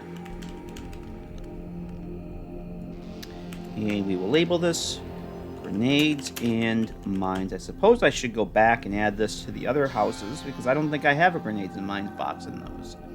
Yes, we definitely want to change this because I don't want to rename every one of these in the game to that. That would be stupid. Okay, now we're going to take that. Oh! That's a locker. You idiot. Okay, that's a locker. That's not at all what I want. I thought it was a container. A trunk. Oh, boy. Alright. That's an easy fix. I just changed the mesh on it.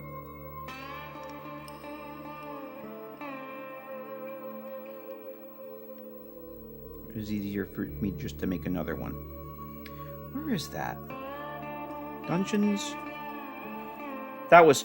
I wanted the foot locker. I didn't want the locker. Locker Enclave. I wanted that cool crate.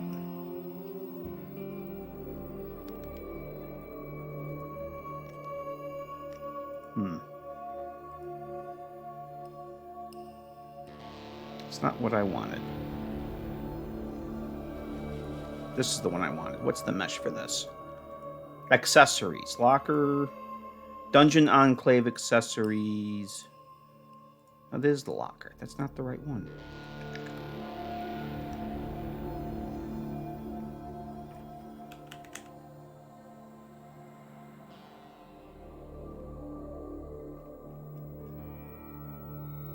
I could have sworn that those were... Oh, for fuck's sake. Loot armor. Oh, it's metal box.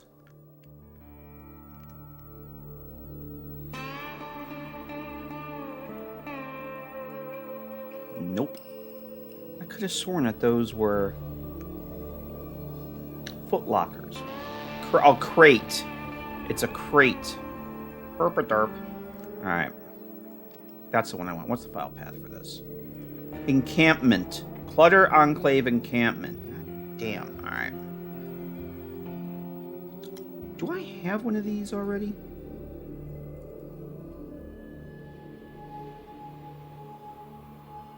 Enclave Encampment. Great. Bam. There we go. What is this? No, I probably need to change the sound on it now.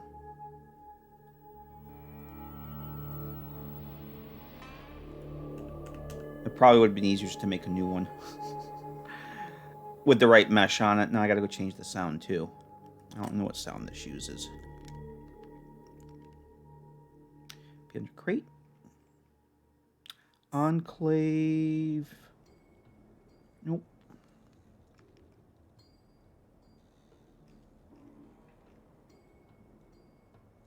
Enclave small open. Nope, that's not it. That's the door. I wonder if it's in the mesh. I wonder if it's in the mesh. Well, we'll figure it out. It's going to use the locker sound. I don't want the locker sound. So, you know what? Here's where I'm just going to ditch this. I'm going to duplicate this. Because that's the one I want. Because I'm an idiot. I'm just going to call this one Grenade Box Crate.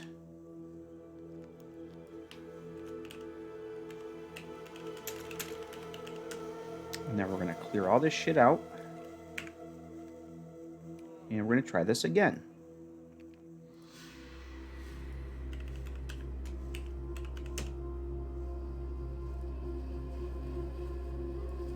That's more better.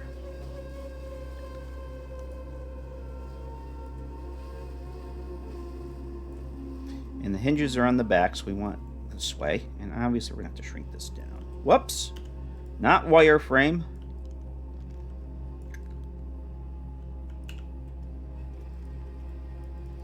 Oh, let's make this an even 7. Okay.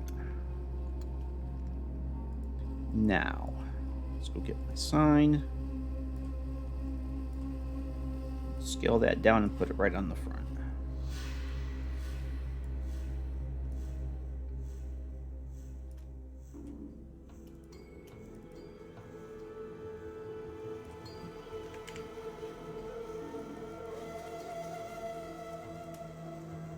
Alrighty then. Yay! And that's good for now. Let's go take a look at that. We'll check out the, make sure the activators work, and we'll take a look at our little entranceway. Oh, and I'll do the screen demo for the rad detector. Let's just switch game source here. And we got one more cell to work on. And I'm going to have to go get some pizza. I'm actually getting hungry now. But there's one more thing I want to do after we get done here. What is this one? Is this the bunker? Yep. Problem with having so many cells in this mod is I can't remember what I called them. Alright, so here's what we just did. Oh, that looks cool. I might add another, just like a little ambient light in here, but I kind of like that. I do want to mount that on the wall, though. I don't like it on that. That actually looks pretty cool, though. So this isn't linked to anything yet. I got to go put some light effects in there. Oh, that's what I can do in the other one. I want to put the light effects. All right, so there's the monitor there, okay? So, it's off right now. So when I go... Let me turn off the caps lock here. When I get closer to it... Muggy! If I have no rads, I'll get Muggy. If I have rads, I'll get the missing mesh icon. All right? There you go, Crunch. The new subject is, in fact, Mugs. So when I go through here, you see there's another trigger here that turns it off. All right? There's Muggy again. So, I have 0 rads, as you can see from my rad counter up in the top there. Up on the top right.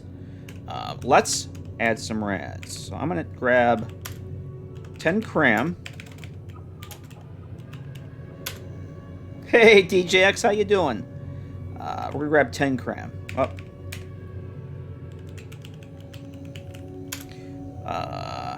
8C 552 10. If I have one rad, it should detect that. So I'm going to have 1 cram here. Cram will give me 2 rads. 2 rads. Hey, Jim, how you doing?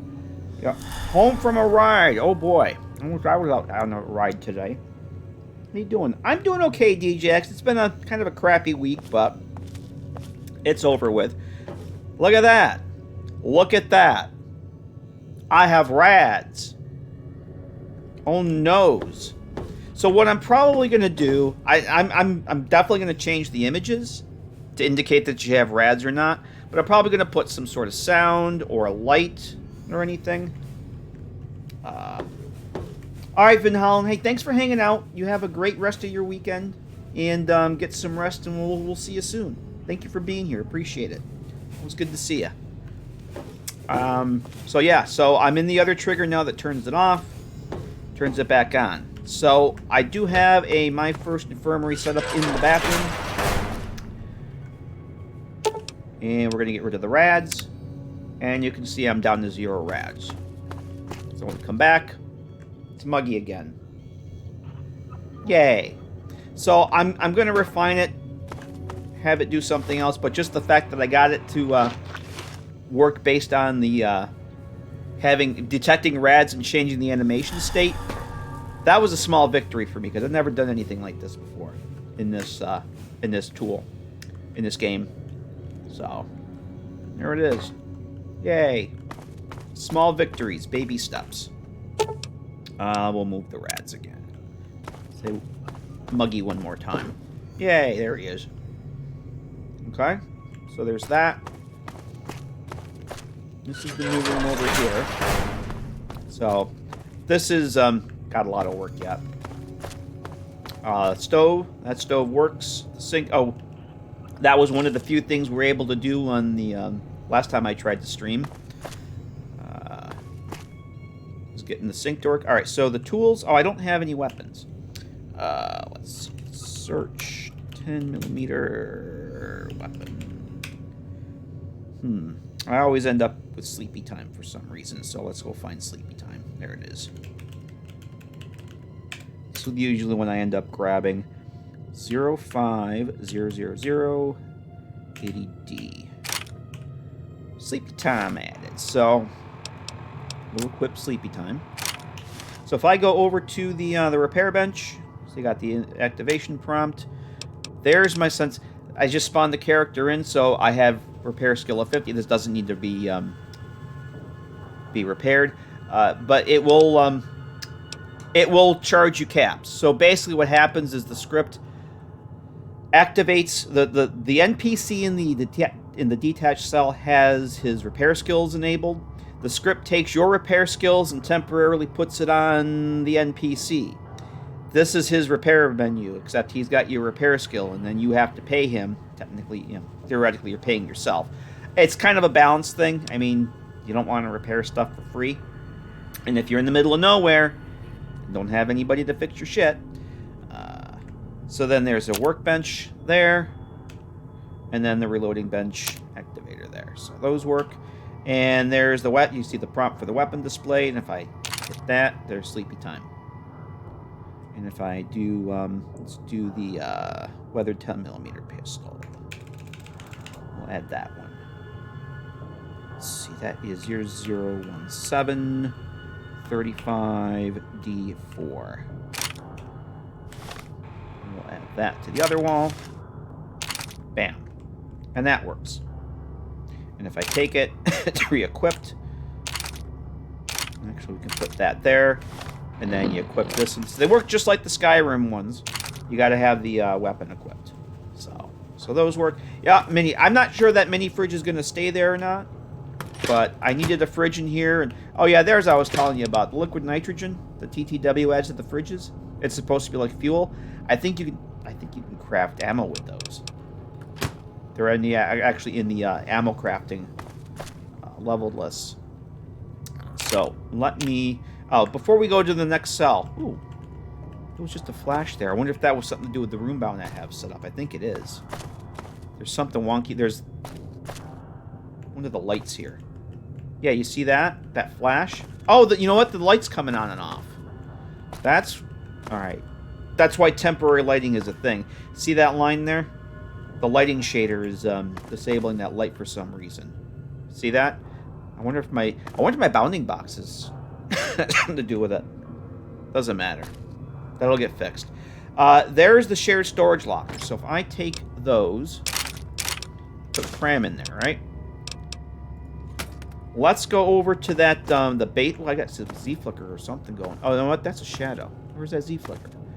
I got stuff to fix in this. But we're just getting started. Literally just getting started on this cell. It looks like I got a lot done, but I don't. There's a long way to go on this. We're going to COC to the basement cell we were working on. And was it basement 01? Yep. So you may remember a few weeks ago we were working on this little basement cell. I actually have it locked now, but we're going to unlock it. This is outside beautiful downtown Paradise Falls. And we should have some muties up the road there. But there's Paradise Falls, and here is just right here on the map. Yeah, we were talking earlier, DJX. I love the Mark Morgan, the Vault Archives, but it's one of the few things that doesn't get my my VODs muted. And it's just great. It's just great to to do the GECK streams with. And they don't mute the VODs when I have it. But there's the map marker. So this cell is completely finished. And we got the light switches set up. We got the Nuka-Cola lamp over here that turns on and off. And shared storage. There's the cram, sleepy time, and the weather 10mm pistol that we just put in there. So that works. So this cell is done. I finished up all the clutter and decoration for this. This is also locked. We're going to unlock this. I did replace the bench in here. This was one of the same metal benches in the cell we just had. The same author that tore apart the reloading bench had just the bench itself, so I used that. 1 and 2 do have the best ambient music. I agree with Geezer. They're freaking awesome. So I replaced the bench there, and we did that on stream last. So this cell's done. This has the same weapon display. So let's grab that. Have to equip it. And there's that one. So this cell is completely done. So 2 of the 6 are completely finished. Oh, this is not picking up my... I know what happened to it. All right, let's go fix this right now. I ran into this when I moved my files over to my to this computer from the one that's no longer functioning. This is supposed to be one of my calendar textures I did for Fallout 4. For whatever reason, NifScope has the file path for the meshes to the letter of my drive, and they shouldn't be that way. And that's what's happening here. I had that on a barrel, which I don't have in this cell. So let's go fix that right now. That is a file path error in the mesh itself, because NifScope. Yeah, you see that? It doesn't know what it wants to display. So we're gonna go fix that right now. That's an easy fix. So, but this cell's done, and I'm pretty happy with it. We streamed. I started adding some of the clutter over here. I got that all finished. A little bit of junk, somebody's junk corner over there, and bed with the well-rested bonus. So, let's turn the lights off. I did put a little mist and dust for some atmosphere in here. I don't know if you can see if that's coming through on the stream, but I'm pretty happy with it. On stove works. It's an actual cooking. Got the campfire script on it. All right, we're gonna go fix that calendar thingy right now, because I know that that's what it is. We're gonna switch back to the desktop, and we need to open up the file browser again.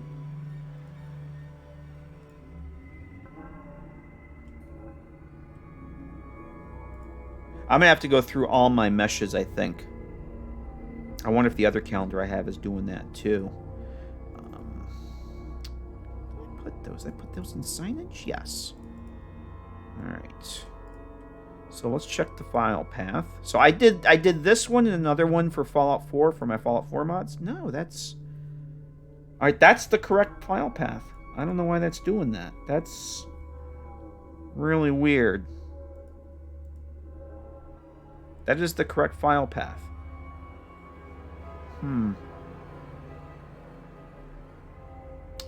Because I ran into another one that had the actual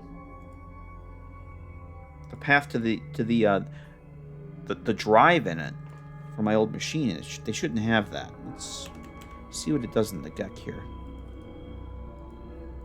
All right, so it's fine. It's fine here. That one's fine.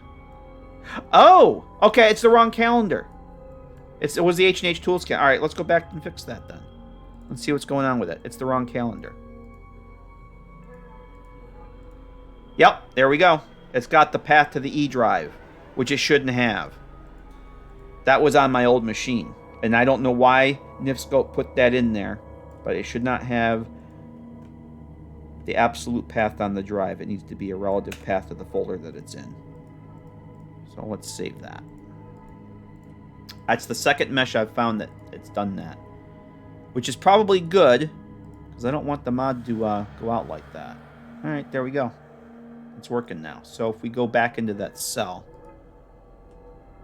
that should be fixed.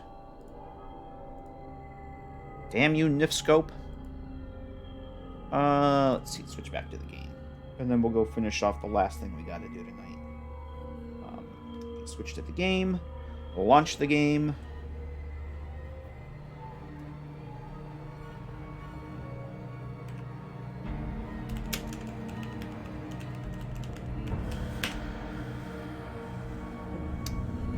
And yay, we got an H&H tool. Somebody brought an H&H Tools calendar from out west. Somebody in the Capital Wasteland is a big H&H Tools fan. Because they got the sign over here too. So somebody was an H&H Tools collector. So cool. I figured that's what that was. Alright, that makes me happy. That was easy. It also helps to go and fix the right mesh. Okay. So I think we're done here for tonight. Oh, I do want to bring this out. Just a hair. I meant to do this before. As if you get... If it's close like that, and you step away, it's probably going to Z-flicker. Cell looks familiar to you, Geezer? I wonder why. I wonder why. Let me, while we're in here, let me just take a look. Nah, really wondering why that light was doing that. Let's just pull that out. Yeah, it's even doing it here. You see, let's get rid of this. Wow, that's weird. It's like it's totally... That is really, really weird. Look at this.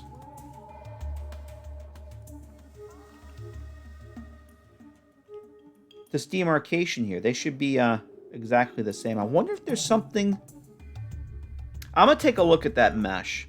This is from a modder's resource, and I'm wondering if maybe it's not pointing to the right normal map. Because the normal maps in New Vegas, they also have the specular info.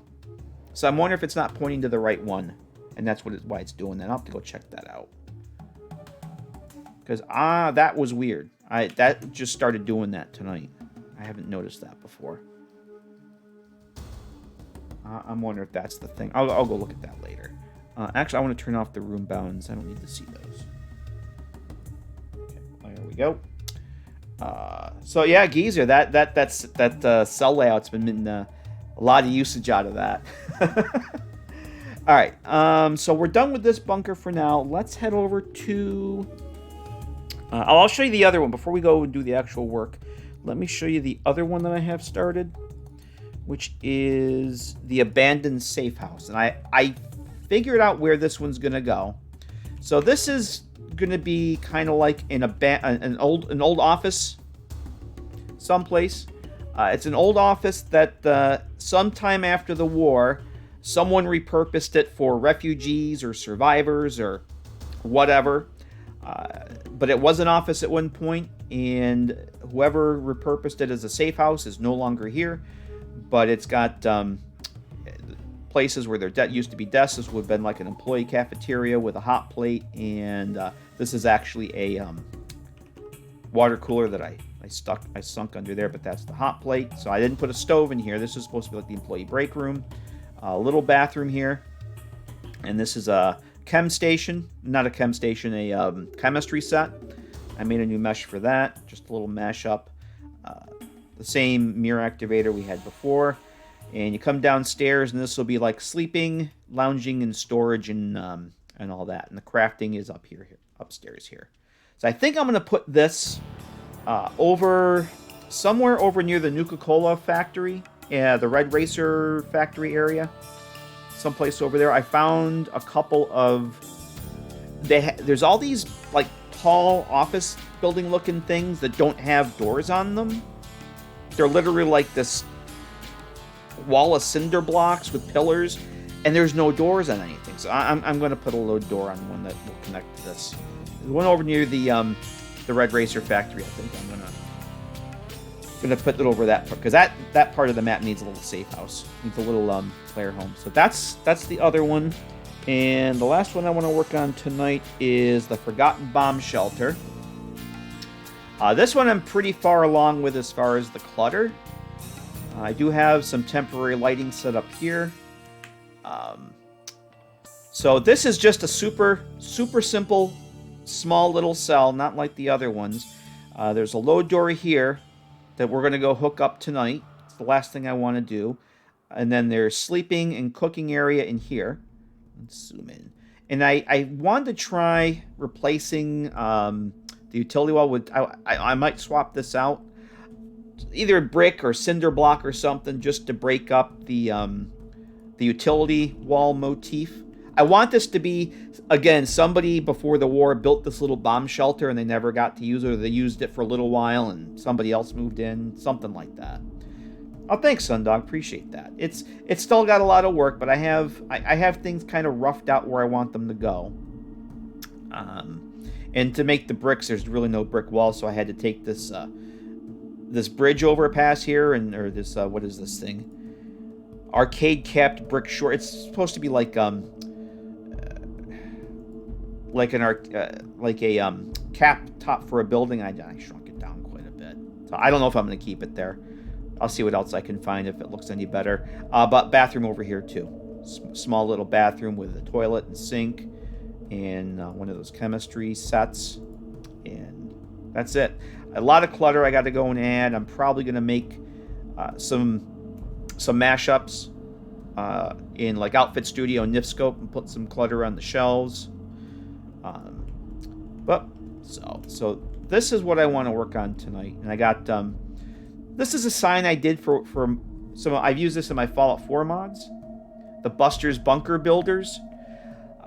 But I changed I'm using this in the Scavenger Safe House mod I did for Fallout 3 that I'm in the process of testing. I ported it to TTW, and that'll be up on the Discord when I get a chance to finish the testing and everything.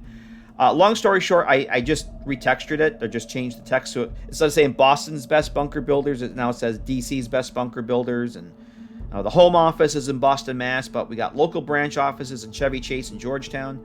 So this was something that was built by this company, and they never got a chance to actually put up the builder's plate, if you want to call it that. So, but what I want to do tonight is I actually want to put in, there's a light effect, streaming light. I want to come down from the hatch, and then I want to actually set up the load door, because this, I know where this is going to go. This is going to go outside Canterbury Commons, and I want to get the load door for that setup, because that's the only other place where I know it's going to go. So I'd like to get the load door set up. So let's do that, and then I'm going to go get some pizza. A lot better than Beth Obsidian's default attempts at player homes. I like the fact that they give you player homes. I wish they had done more with them, but I understand why they didn't, because they're not the primary focus of the game. I really like the Fallout 3 houses that you can buy the upgrades. It would have been nice for New Vegas if, although I think the Lucky 38, I think you can buy upgrades for that. Can't you? I've never actually done it. I never used the Lucky. I think I used the Lucky 38 twice. And then I started using player homes. And I haven't used the Lucky 38 since like my second or third playthrough. So, but I think you can buy upgrades for that. I know there's mods you can buy upgrades. So they had like 18 months, but there's a lot of things that get written off to that. I agree. I mean, that's not a lot of time to do a game, but there's a lot of things that get written off to that there's no excuse for. Like there's things in the GECK that they shouldn't have broken that have nothing to do with that. But yeah, they over what's the word I'm looking for? They had grandiose plans for the amount of time that they agreed. And people want to say that, oh, Bethesda only gave them 18 months. No. Obsidian agreed to the 18-month timetable. And that's something that I know Josh Sawyer has gone on record saying that was Obsidian's. And I think, Chris Avallone has said that. That's the whole thing with Obsidian setting the timetable has been debunked. It's Obsidian agreed to it. So it's kind of on Obsidian. Obsidian needed, at the time, Obsidian was bleeding cash. They needed fast cash, which is why they agreed to 18 months. So, but in the process, they broke stuff in the GECK that shouldn't have been broken. Like they broke the lighting shaders that I was telling you earlier. They broke the audio for cells. If you want audio, like if I wanted to have music play in this, I can show you right here. Fallout 3 and every other tool. Let's do the edit here. You could go set your music type. If I wanted music to play, I would normally come up here and pick my music type, and the music would play when I entered the cell. That got broken in the New Vegas GECK. Obsidian broke that somehow. So if you want audio to play in a cell, you have to set an audio marker. There's an actual marker here. You have to set one of these bad boys. And if you've ever gone into a cell in the GECK, you've seen these. The A means audio, and these rings define the radius that the music plays in. Okay? And then you put this in your cell, and then you assign the music type to that. That was their workaround. And they also broke the acoustic zones. There's, I don't have any in this one, but you can set an audio, an ambient sound type. Like this is, let's say you want this to sound like a vault. Okay, there's different ambient audio types that you can choose for your cell. But if you have a larger cell, you may want to have a couple sections that have a different audio type. So there's a marker that you can, like we did with that trigger before, you can create an acoustic zone and assign an own. Like I'm going to do this later. I'll make an acoustic zone for this and assign a different audio type to it. So when you go through the door, your ambient sounds will change. They broke that. The game shipped with broken acoustic zones. They're still broken.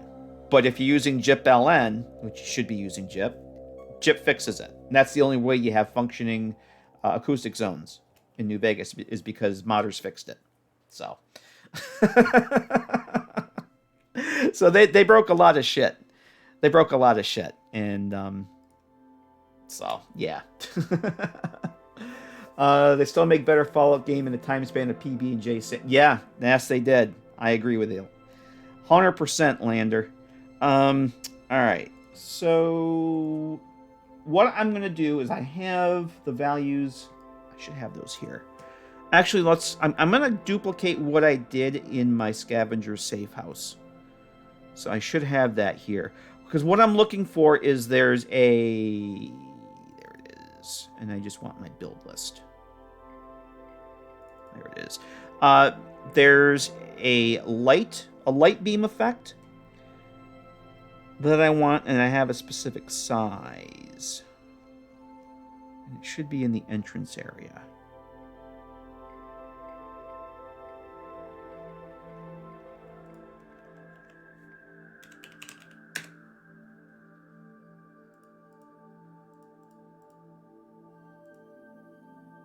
Is that it?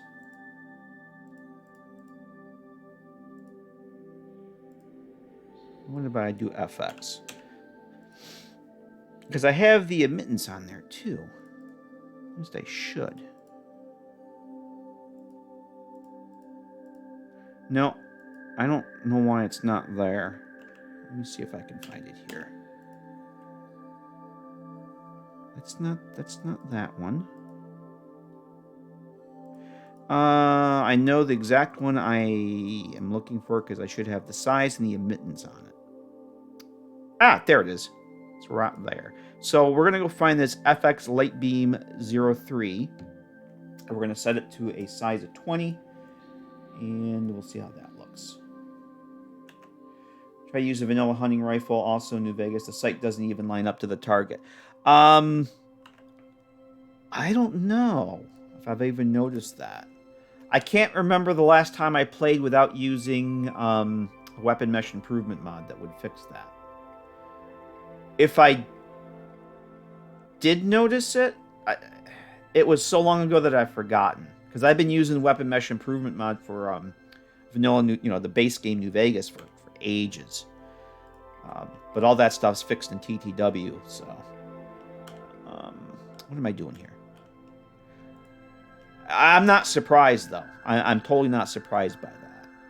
So this thing is huge, and it's a little... Yeah, you see how big this light beam is? We're going to shrink this the hell down. So what this is this is going to simulate light streaming in from outside, down the manhole cover, if you want to call it that.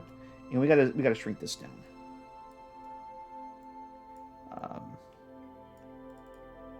Yeah, I started using weapon mesh improvement mod so long ago. I couldn't remember the last time I played without it. Let's put it that way. And we're going to change this. So right now it's just streaming white light down here. I do want to... I want it so that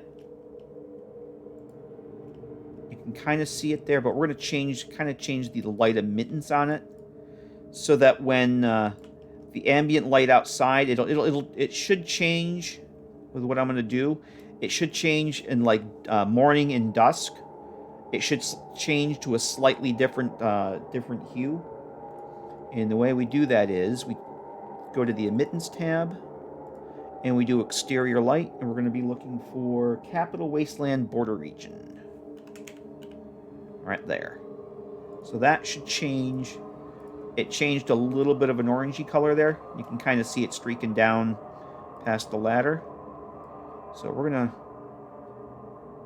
put that right about there. And you can kind of just see it. I disable that light there. You can kind of see it there. Now, I will be tweaking these lights as I go, but you can kind of see that there. So that's good.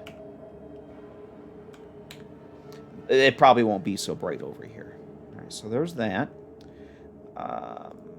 And then I'm going to have to toggle that off. Let's turn off the markers here for a minute. All right, let's go get the load door set up.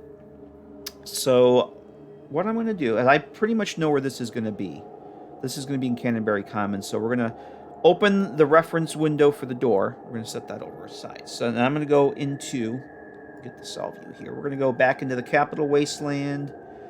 It should be Wasteland. And we're going to go to Canterbury Commons northeast. Is it northeast or north? Oh boy, I don't remember. Let's try northeast. There's, is this the one? This is not the one. Not the mama. Not the mama. It's not the right one. I think it's northwest. Yep, northwest. So there's Canterbury Commons, and there should be an X marker over here. That red X marker. I think that's where RL3 goes when you dismiss him. There's also these building ruins over here. And this is the one I want to put the load door into. We're going to use a little hatch, kind of like the hatches on the satellite arrays in the northern part of the map. That's going to be a load door. And I need to go find the doors here. And there was one in particular that I was looking at. Wasn't the Repcon one? Was it this one? I think it was this one because it was thicker. Yes, it was this one. So this doesn't have a script on it, does it? No. All right. Oh, it's back from that the crawler kit that we were working in before. I'm actually going to duplicate this and make my own copy just in case I decide I want to attach a script to it. I don't think I will. But I'm gonna anyway, so we're gonna whoops. Just in case I decide I want to put a script on it. I don't have plans to, but in case I do, I don't have to come back and change it later. I could probably be fine using the vanilla one if I wasn't I don't know what I would put a script on, but I've gotten into the habit of making my own load doors specific to the mod in case I want to go and script anything on it. So I guess that's good. And yes, create a new one. And I'm going to put this, move this out of the way here real quick. And let's drop that down. Whoops. Okay, turn that.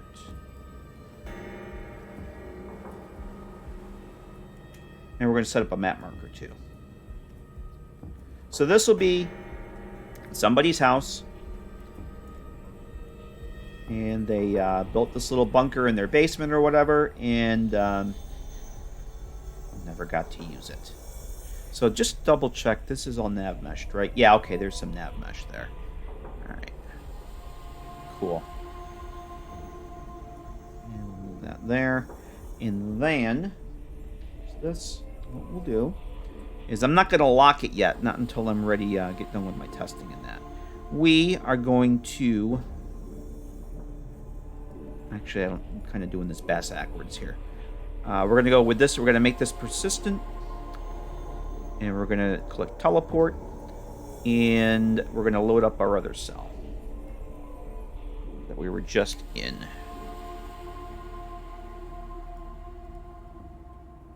And I just got to find it.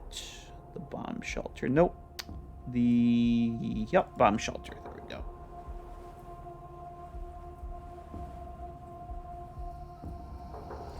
And we'll take this. Actually, the game might make them persistent, but I'm going to do it anyway.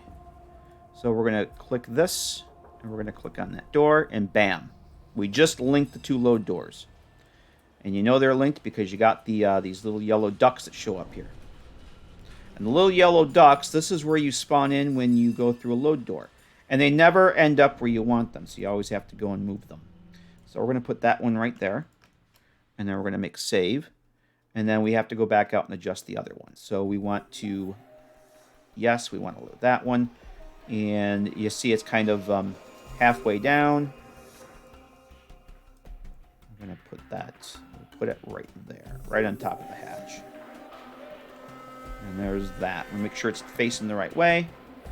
We should be good to go. That's it. We just made a load door. Fighting ducks, yes. Where is Ducks when we're talking about Ducks? I think Ducks is streaming tonight. Alright,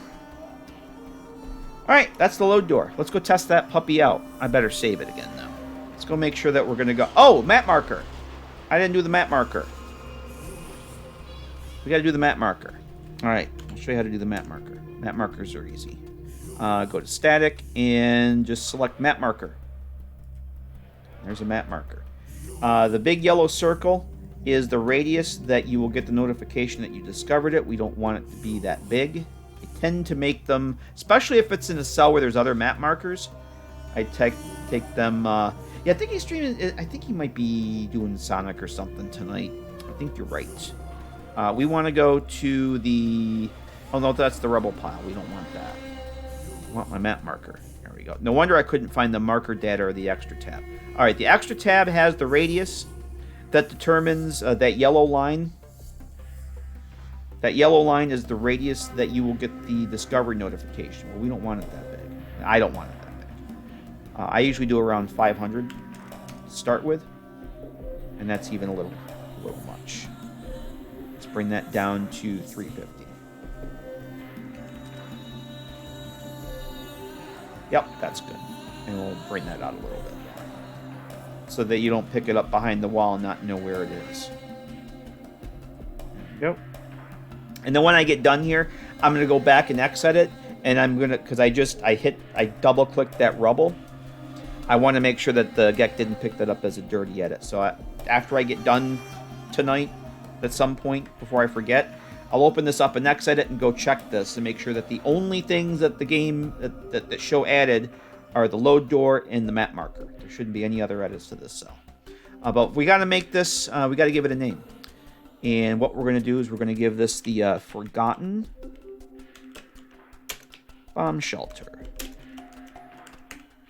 And this is the type of icon here that that you can use. We're going to use Sewer Ruins for this one, because it's kind of a sewer. Kind of. But we'll use that for now. I could always maybe change it to settlement or to encampment, but I think Sewer Ruins is probably a little more apropos for this. So there's our map marker. Let me drop that down just a hair. Not that it matters, but okay. So that, and then we'll go back inside, just so that I don't hit anything else out there.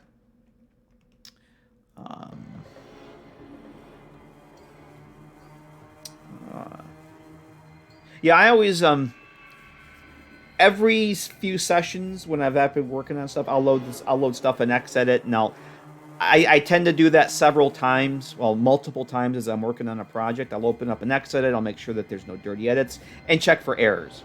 Because if you get an error on something, it's much easier. I very rarely will get an error on anything, and sometimes it's just because I did something stupid. But if you check for that stuff as you're working on your mod, it's much easier to track down where those problems are occurring rather than wait until you get done, especially if it's a big mod like this.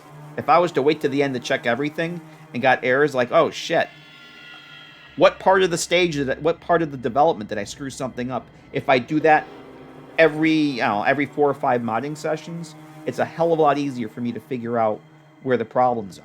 And like, I've only had that happen a couple times, or X-edit will give me an error on something. It's like, oh, that's the thing I did a week ago. Oh, it just makes sense to me to check that shit periodically as you go, rather than wait to the end and then run into problems. All right. I'm going to switch sources. We're going to switch back to the game, and we will launch the game. And I'm going to COC into the cell itself, into the bunker, and then we'll check the load door.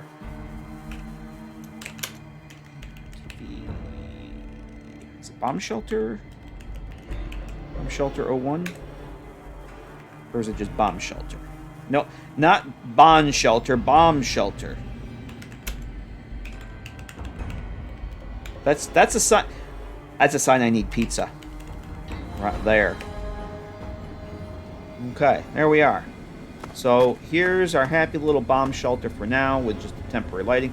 That's set up. And I have that. But yeah, this is all I just place stuff here for now. This sink does give, so 3 of the houses, the sinks give dirty water, and 3 of them, the more quote advanced ones, will give purified water. But there's shared storage, that works. There's the ammunition. This will be the bathroom. This stuff, lighting is way temporary. I just threw stuff in here so I'd have something. Shelter, bomb shelter. There's a chemistry set that works, and the sink there. All right, let's go check our loading door. Oh, there's, you can see right, I don't know if it shows up on stream, but you can just see the light beam that we put there. I'll put some mist and dust and whatnot, but that's a good start. You just kind of see it coming through there. So we should get, yep, ladder to Canterbury Commons. We should pick up our, yep, picked up our map marker. Forgotten Bomb Shelter. And there's, it's so weird when I'm doing this stuff and testing to see the vanilla sky. I haven't seen Fallout 3's vanilla sky up until I started doing this stuff. Here's Crazy Wolfgang. Welcome, sir or madam, to Crazy Wolfgang's traveling junk store, the depot of detritus, the shop of slop. Now. Okay. See you out on the road, huh? Later. All right, let's go back in. Yeah, it's just so weird to see the game with the vanilla lighting again. All right, load door works. Vanilla sky. Yep. My God, it's so weird seeing that. All right, I'm pretty happy with it. Oh yeah, and then TTW adds harvestable plants. I think there's some other moot fruit over here. Yeah. Uh-oh. What do we got? Somebody's... oh. Pleased to be dying. Yeah, I have the kill hostile actors with a hotkey mod installed for when I'm testing and random dogs come at me.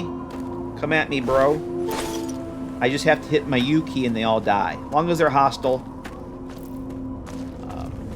Hey, Hyper, how you doing? So there's some more moot fruit over here. Yeah, they add harvestable fruit. It's pretty cool. Harvestable plants like New Vegas has. Alright, let's go back in. Oh, load door works.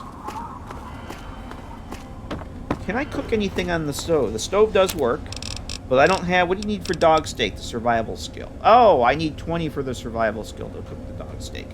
Oh, well, the stove works. So, alright, that's cool. Was there anything else I need to do in here tonight? I think that's it. I think that's it. But there's the sign that we were talking about earlier. KAH does not exist in this game. That was added to Fallout 4. That's not even in Skyrim. And in order to use the console command in this game, you have to... how's it going, Hyper? Good to see you.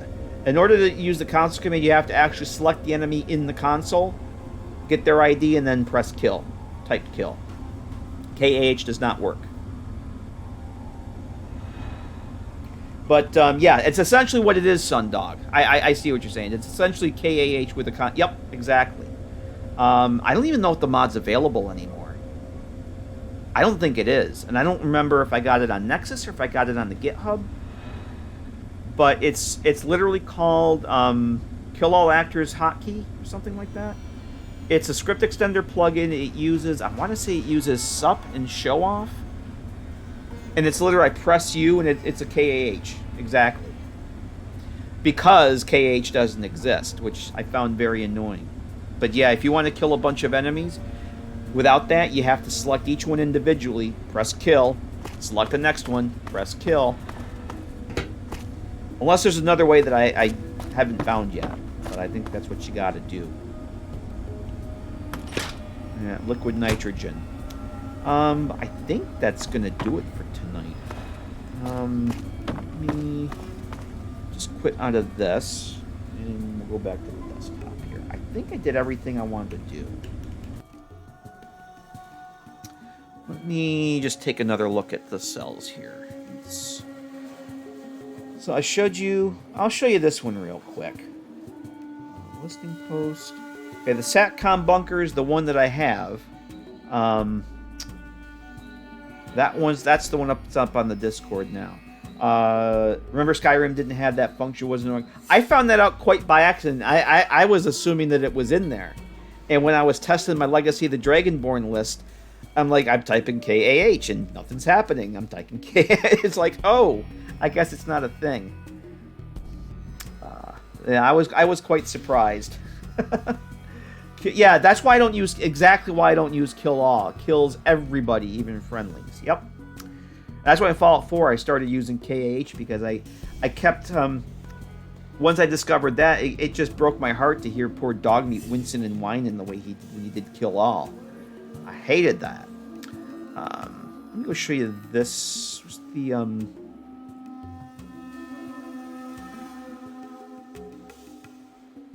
This is the other one here. So, I said I had started that listening post and changed direction with what we were working on earlier. I'll show you where this one is. I just duplicated the cell in case I decided to go back to this. Let me move this out of the way here. So, the entrance was the same, and this is set up, like I said, essentially like the Abandoned Brotherhood of Steel bunker in for Dead Money. It's essentially the same layout, except instead of having the sleeping quarters straight when you go in and get the gas, I moved them over here. And the thing I don't like about these industrial ponds, as I mentioned earlier, they're double-sided, so you can't look through them to work. You have to get down in here and do the thing. And I was actually kind of along on this, so I might use this for something else. I might still use this cell. I don't know yet. I have 6 cells now, and I kind of was thinking of adding a new one because I had an idea for something. I realized I didn't have, like, a vault in this mod, like a mini vault, so I might add a little mini vault. But I kind of like... I don't know, I have a lot of work started on this, like the workbenches were going to go here.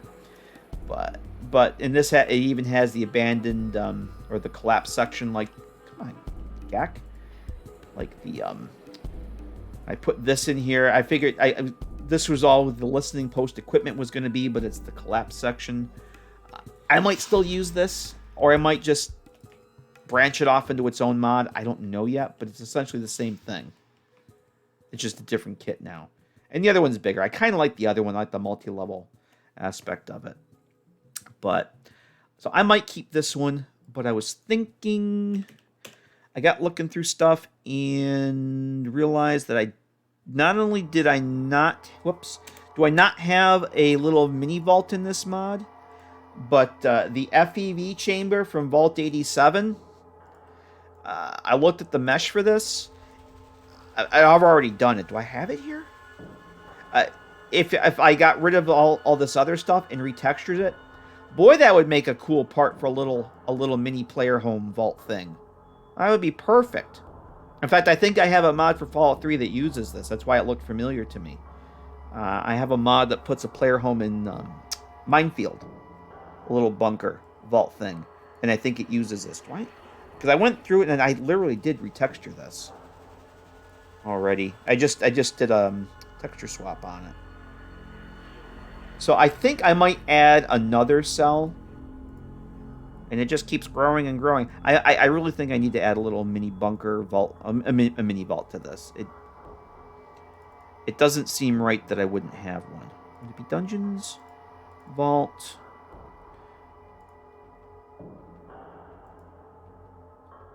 Dungeons. Did I not? Oh, it's on my other computer? Is it on my other computer? Hang on a minute. I could have sworn that I had added this. That I had done this already. Hang on a minute. Oh! I didn't add it to this. I didn't add it to this mod yet. Hang on a minute.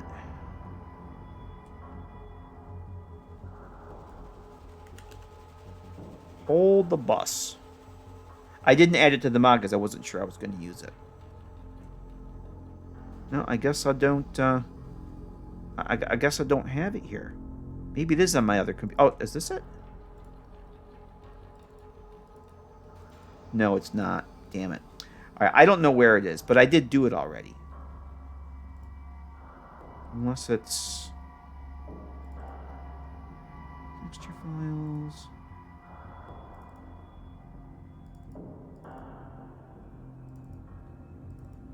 Ah, there it is. Ah, see, it's not picking up the textures. God damn it. Alright, I don't have it in the, I don't have it in MO2, but I actually did, open it up in Nifscope, and I got rid of the FEV parts. And I swapped out, It uses just the clean vault textures, even though they're still the basic concrete textures, and I can figure I can cover up those holes there. But it's not in MO2, so I knew I did it. I just don't have it in MO2, so it's not going to pick up the textures. But yeah, so I might add something with that. I think that would be kind of cool. That's a cool little mesh there to make a house out of, and I figure I could attach some vault hall to another small room or something for crafting. I don't know. So there might be 7, there might be 8. I might add a couple more. We'll see what happens, but I think I'm gonna go with this one. Let's go back to the other one we were working on. That's utility bunker. This one. This one's just going to be easier to work with. And we did all this other work on it already. This is a lot bigger than I wanted for this mod, though. I really just wanted these to be super small and super simple. This is not small and simple, but I kind of like it. I like the multi-level, and it's a kit. I've never seen this kit used in a mod before in a player home, so I don't know. I kind of like it. Tomorrow I could completely change my mind. Who knows? But I think I'm going to go get some pizza, everybody. I only planned on streaming for a couple hours, 2.5 hours, and we're already 3.5. So I'm going to go get some food. Let's switch back over here.